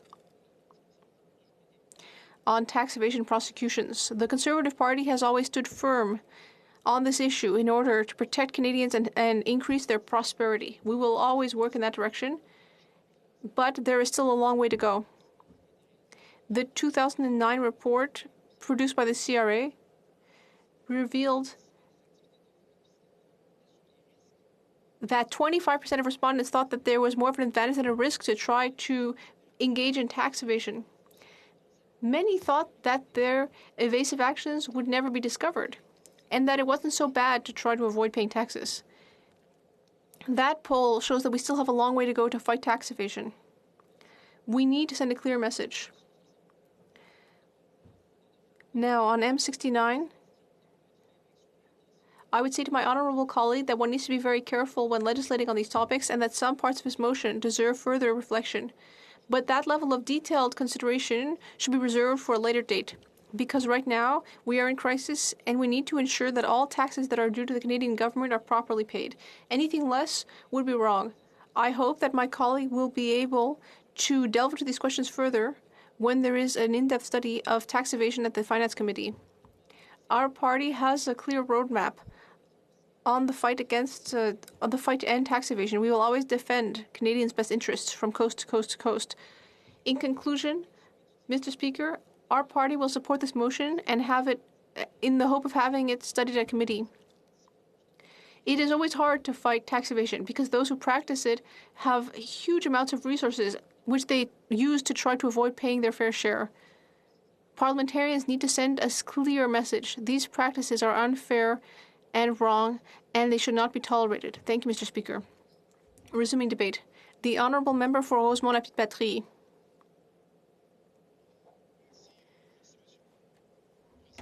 Thank you, Mr. Speaker. Thank you, and I hope that you haven't paid too much attention to the last two speeches we heard, because they were extremely hypocritical. People who say one thing and do another. People who try to find someone else to blame. There are a lot of excuses, people saying that, oh, it's complicated, these people have a lot of resources to fight us, that we need to wait for the OECD. We've heard that from both the Liberals and the Conservatives. Always a reason to not take action. The entire system that allows for tax evasion and tax havens has been built under Liberal and Conservative governments with the support of the big Canadian banks and big accounting firms, which for years have been helping millionaires and billionaires and big companies to not have to pay their fair share of taxes. Now, the NDP is following this file closely. We've been working on this for many years. The fight against tax evasion and tax havens. I have already congratulated my colleague from Montarville on M69, the motion we're debating today. And I'd also like to mention the hard work of the member for Joliette. This is something that he's cared about for a long time. We all need to work in order to move this file forward.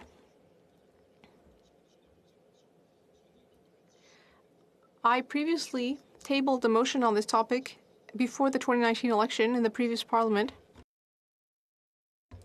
The NDP motion was adopted. My motion was adopted. The Liberals voted for it. And then after that, all they did was sign new treaties with new tax havens. So I wish my colleague from Montarville good luck. But only too often, the Conservatives and Liberals might vote for this motion. And of course, we as a progressive party in the NDP agree with the idea of this, but it doesn't always lead to the right results. I hope this time will be different. My colleague can count on the NDP caucus to call for more fairness in this file.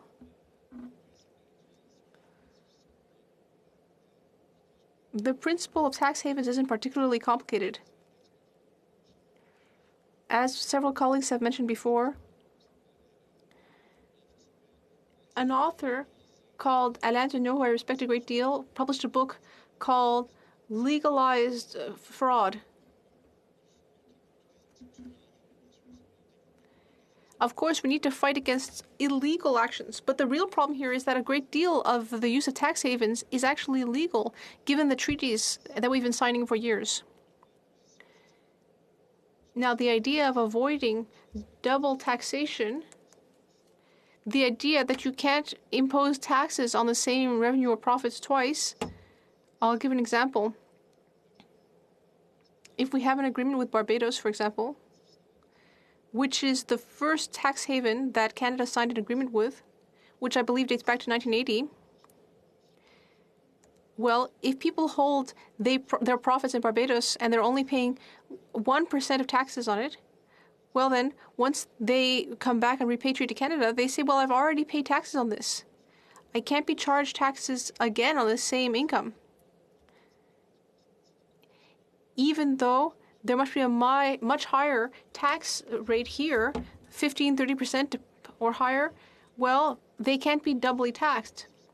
So perhaps we could avoid this entire situation by saying, well, if you paid 1% taxes in Barbados, when you come back and you repatriate the funds in Canada, well, then we're simply going to charge you the difference. You're simply going to be charged the taxes. So you might, for example, have to pay 14% if you've already paid 1% on the profits. That would end the incentive to use these strategies. Because in the end, these companies or individuals wouldn't end up paying any more than other Canadians and Quebecers. They would be paying the same as other smaller, large companies. That would keep the system fair, and it would remove the incentive that currently exists to use these stratagems.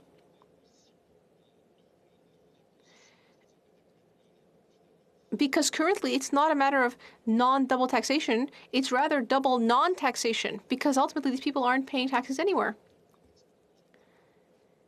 They're simply using this excuse of already having been taxed, even though it was at a very low level, in order to avoid having to pay any further taxes. The parties in power, the Liberals and the Conservatives, often say they're powerless. We don't think they're powerless. We think that they actually support the system the way it is now. They like the status quo. They like the status quo. They're actually quite indulgent. They don't mind that companies open branches in these lovely islands in the south, which enables millionaires and billionaires to avoid having to pay for our public services. All these services like health, education, public universities, and all sorts of other things. The problem with the use of tax havens is that it undermines equality between citizens, and it undermines our public services. Again, with Barbados, the oldest tax haven that Canada has an agreement with, there are billions of Canadian dollars there, completely hidden, and we have no access to them. And now there are more and more tax havens. One of the clearest examples, one of the most striking examples, is the Cayman Islands. There are more businesses registered in the Cayman Islands than citizens of the Cayman Islands. So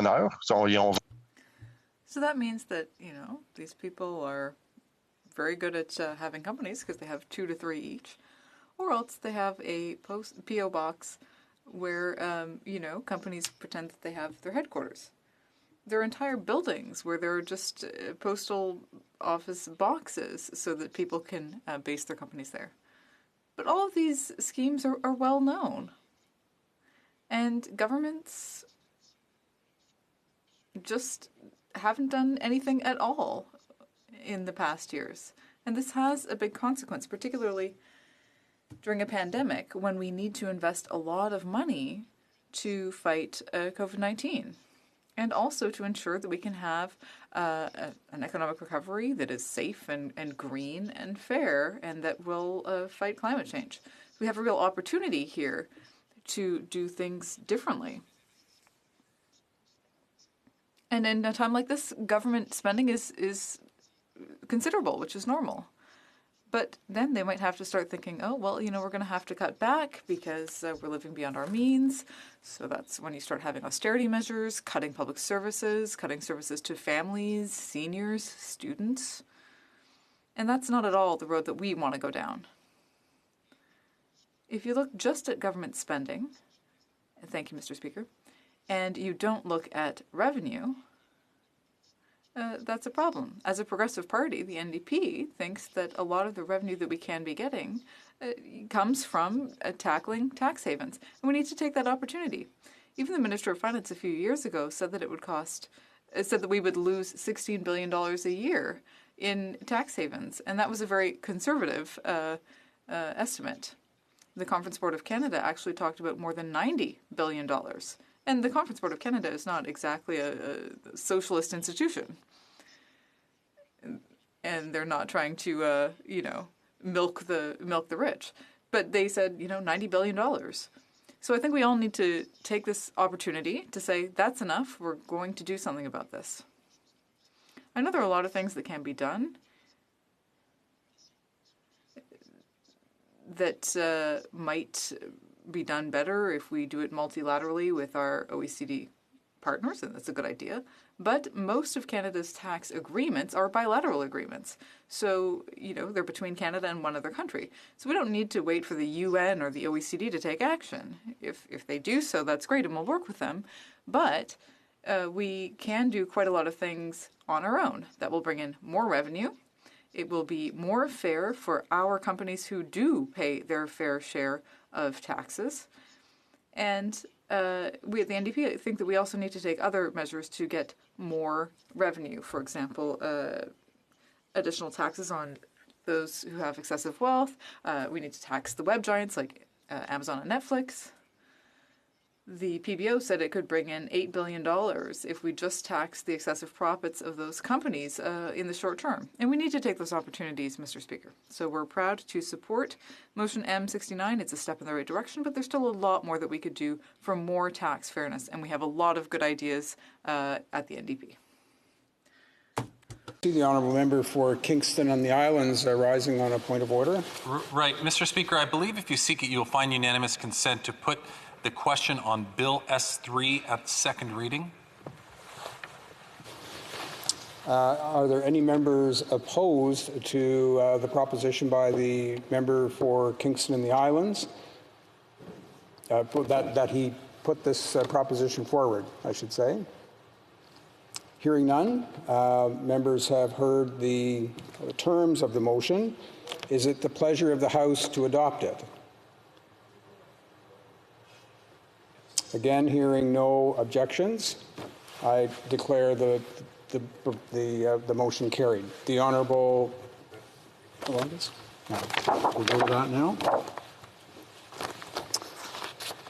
The question is as follows. Mr. O'Regan, seconded by Ms. Fortier, moved that Bill S3, an act to amend the Offshore Health and Safety Act, be now read a second time and referred to the Standing Committee on Natural Resources. Now, in the usual way, if there's a member of a recognized party present in the chamber who wishes to either have that motion adopted on division or that request a recorded division, I'd invite them to rise and indicate so to the chair. The honourable member for Kingston and the Islands. I think it can be carried on division. Accordingly, I declare the motion carried on division. Reading of this bill, deuxième lecture de ce projet de loi. Resuming debate, the reprise de débat. The honourable member for Joliette. Yes, thank you, Mr. Speaker. I'll be starting with a question. Will I have a full 10 minutes, or how much time will I have for the speech? Could you let me know, Mr. Speaker?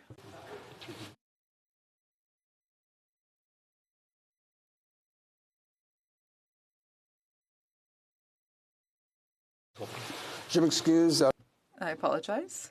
I wasn't paying attention. I just got distracted momentarily. Yes, so I've understood your question. Now, we do have the full 10 minutes for the member, the honourable member for Joliette. Thank you very much, Mr. Speaker. First of all, a few comments. The speech from the Liberal member, really disgusted me. I think it shows that the Liberal government is doing a terrible job fighting tax evasion. It's doing a terrible job protecting the planet. And the government would prefer to use tax havens. So I think that's a real shame. In terms of the comments made by the Conservative member, I would remind him that it was the Harper government that legalized the use of 23 new tax havens. So they certainly weren't champions of attacking tax havens either. Finally, for the NDP member, I want to recognize the work that he's done on this issue. I just want to remind him that the motion that he brought forward in this House, which had the support of the Liberal government at the time, was formulated in a way that it wasn't actually binding, unlike this binding. So this motion. So I certainly hope that this motion will lead to real change. Mr. Speaker, over the last year, the federal government has supported all businesses that have been battered by the pandemic, and that includes bad corporate citizens. Of course, I'm talking about companies that use tax havens to avoid paying their fair share of taxes in Canada. They don't pay, but they do receive benefits, and that's unacceptable and must change. And that's what is going to happen in the U.S. The Biden administration is putting in place a broad action plan to limit the use of tax havens. And our neighbor is calling on other countries to do the same. For them, as for us, the crisis has been costly. Our society can no longer afford to offer plutocrats the privilege of avoiding their tax obligations. Will this government follow the lead of the Biden administration? It seems like it won't. Will the finance minister stand shoulder to shoulder with Janet Yellen, her American counterpart? Well, from what I've heard from the Liberals, I would say it's probably going to be no. The Prime Minister met once with President Biden since Ms. Yellen's exit, and according to the minutes of the meeting, there was no commitment from the Prime Minister. At the next annual meeting of the IMF, it's likely that the U.S. administration will push forward its initiative for a minimum tax on multinationals. And unless the government changes course, it's likely that Canada will oppose this, both on its own behalf and on behalf of the 10 tax havens that it represents on the international stage. Now, the motion put forward by my colleague aims to change the government's course here. It sends a strong message to the government. There's much to be done to curb the use of tax havens. Action must be taken to truly intercept illegal misuse of funds. And there's an urgent need to make this immoral and to make it illegal. When Bay Street banks make huge profits every quarter, even in the midst of a pandemic, when they're this highly protected market, and when they choose to shelter billions in taxes every year in Barbados or Panama, it really makes you sick. Even more unbelievable, the government says that it's legal. This government is the mouthpiece of plutocrats. With the crisis, this needs to change. So I invite all of my colleagues to vote in favor of this motion brought forward by my colleague, the member from Montarville. Now, there are 6 actions in the motion that the government would have to implement immediately in order to create a more just society. A society that stops letting plutocrats do whatever they want without paying taxes. 6 actions that will make a difference. 1. Amend the Income Tax Act and the income tax regulations so that income repatriated by Canadian corporations from their subsidiaries in tax havens is no longer exempt from taxation in Canada. Here, the motion calls for the repeal of Income Tax Regulation 5907(11). This regulation was adopted on the sly, and it allows Canadian corporations to repatriate tax-free amounts from their subsidiaries registered in one of 23 tax havens, with which Canada has a tax information sharing agreement. Starting now, the income would be taxed in Canada when Canadian companies repatriate it. Action 2. Review the concept of permanent establishment so that income booked in shell companies, Canadian shell companies created abroad would be taxed in Canada. When a company registers a subsidiary abroad, it is considered a foreign resident, independent of the Canadian person or company who created it, and it becomes non-taxable. So in tax jargon, these subsidiaries or trusts are referred to as permanent establishments, meaning that they have a real existence independent of their owner.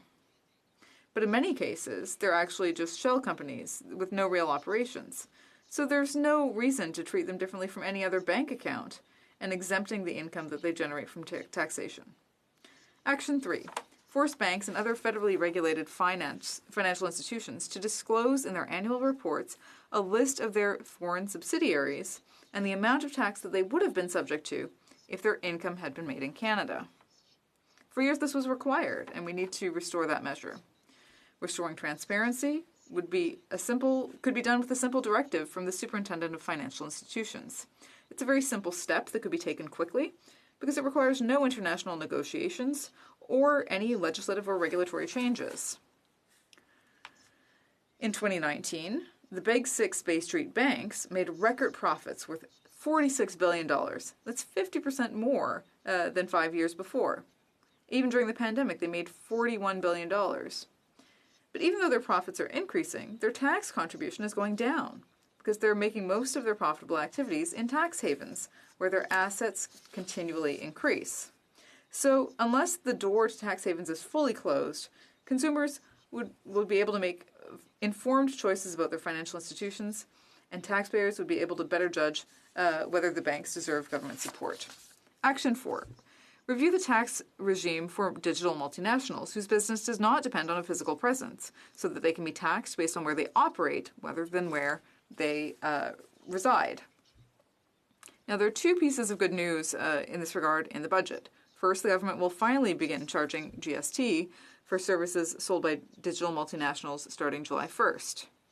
And this was in the Ways and Means motion that the House just passed. I don't know why they waited so long, given that Quebec did this 2 years ago and it's going well, but better late than never. Next, the budget says that the government will tax internet companies on their activities, up to 3% of their profits, of their turnover rather, in Canada, starting on January 1st, 2022. Now, it sounds like good news, but it may just be hot air, as we don't know if it will be implemented after the election. During the last election campaign, the Bloc Québécois proposed such a measure that would tax these web giants and would protect creators whose content they use without paying royalties. So the government, at least did something that is a good start. Action 5, work to establish a global registry of the actual beneficiaries of shell companies to fight tax evasion more effectively. We know that in many cases tax havens are opaque and it's impossible to know who really benefits from them. Often we can only find out the name of the trustee who manages the trust, or the law or the accounting firm that created them, not the name of the actual person behind them. So this is a real boon for fraudsters who can hide their money with impunity. The Panama Papers and the Paradise Papers, so internal leaks of documents, gave us some of the names of the shell companies and the names of their real beneficiaries, which gave us an idea of the magnitude of this problem. Radio-Canada revealed at the beginning of this month that Canada is really not doing well. The headline said, Panama Papers, Quebec recovers more in unpaid taxes than Ottawa. So Ottawa recovered actually 15 times less money than the UK, 12 times less than Germany, 10 times less than Spain. This is a real scandal and it needs to end. The secrecy has to end. Only a proper registry listing actual beneficiaries will eradicate this fraud. I know I don't have a lot of time, so I'm going to jump to Action 6. Take advantage of the global fiscal crisis created by the pandemic to launch a vigorous offensive against tax havens at the OECD, with the objective of eradicating them. Now, this was proposed in 2008, 2009. Countries started to tackle the problem, but then things stagnated. We know that there have been some multilateral initiatives, but the problem is that because OECD works on a consensus basis, if there's one country that hesitates, things won't move forward. And the COVID pandemic could accelerate things, especially with the U.S. government's support. So Ottawa needs to follow their lead. Now, voting for my colleague's motion means asking the government to implement these 6 actions. 6 actions that can make a real difference in the fight against tax havens and can create a slightly fairer society. Thank you, Mr. Speaker.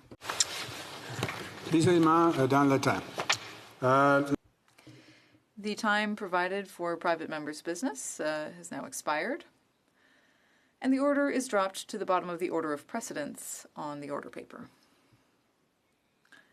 It being 2:35 p.m., the House stands adjourned until next Monday at 11 a.m., pursuant to Standing Order 24-1.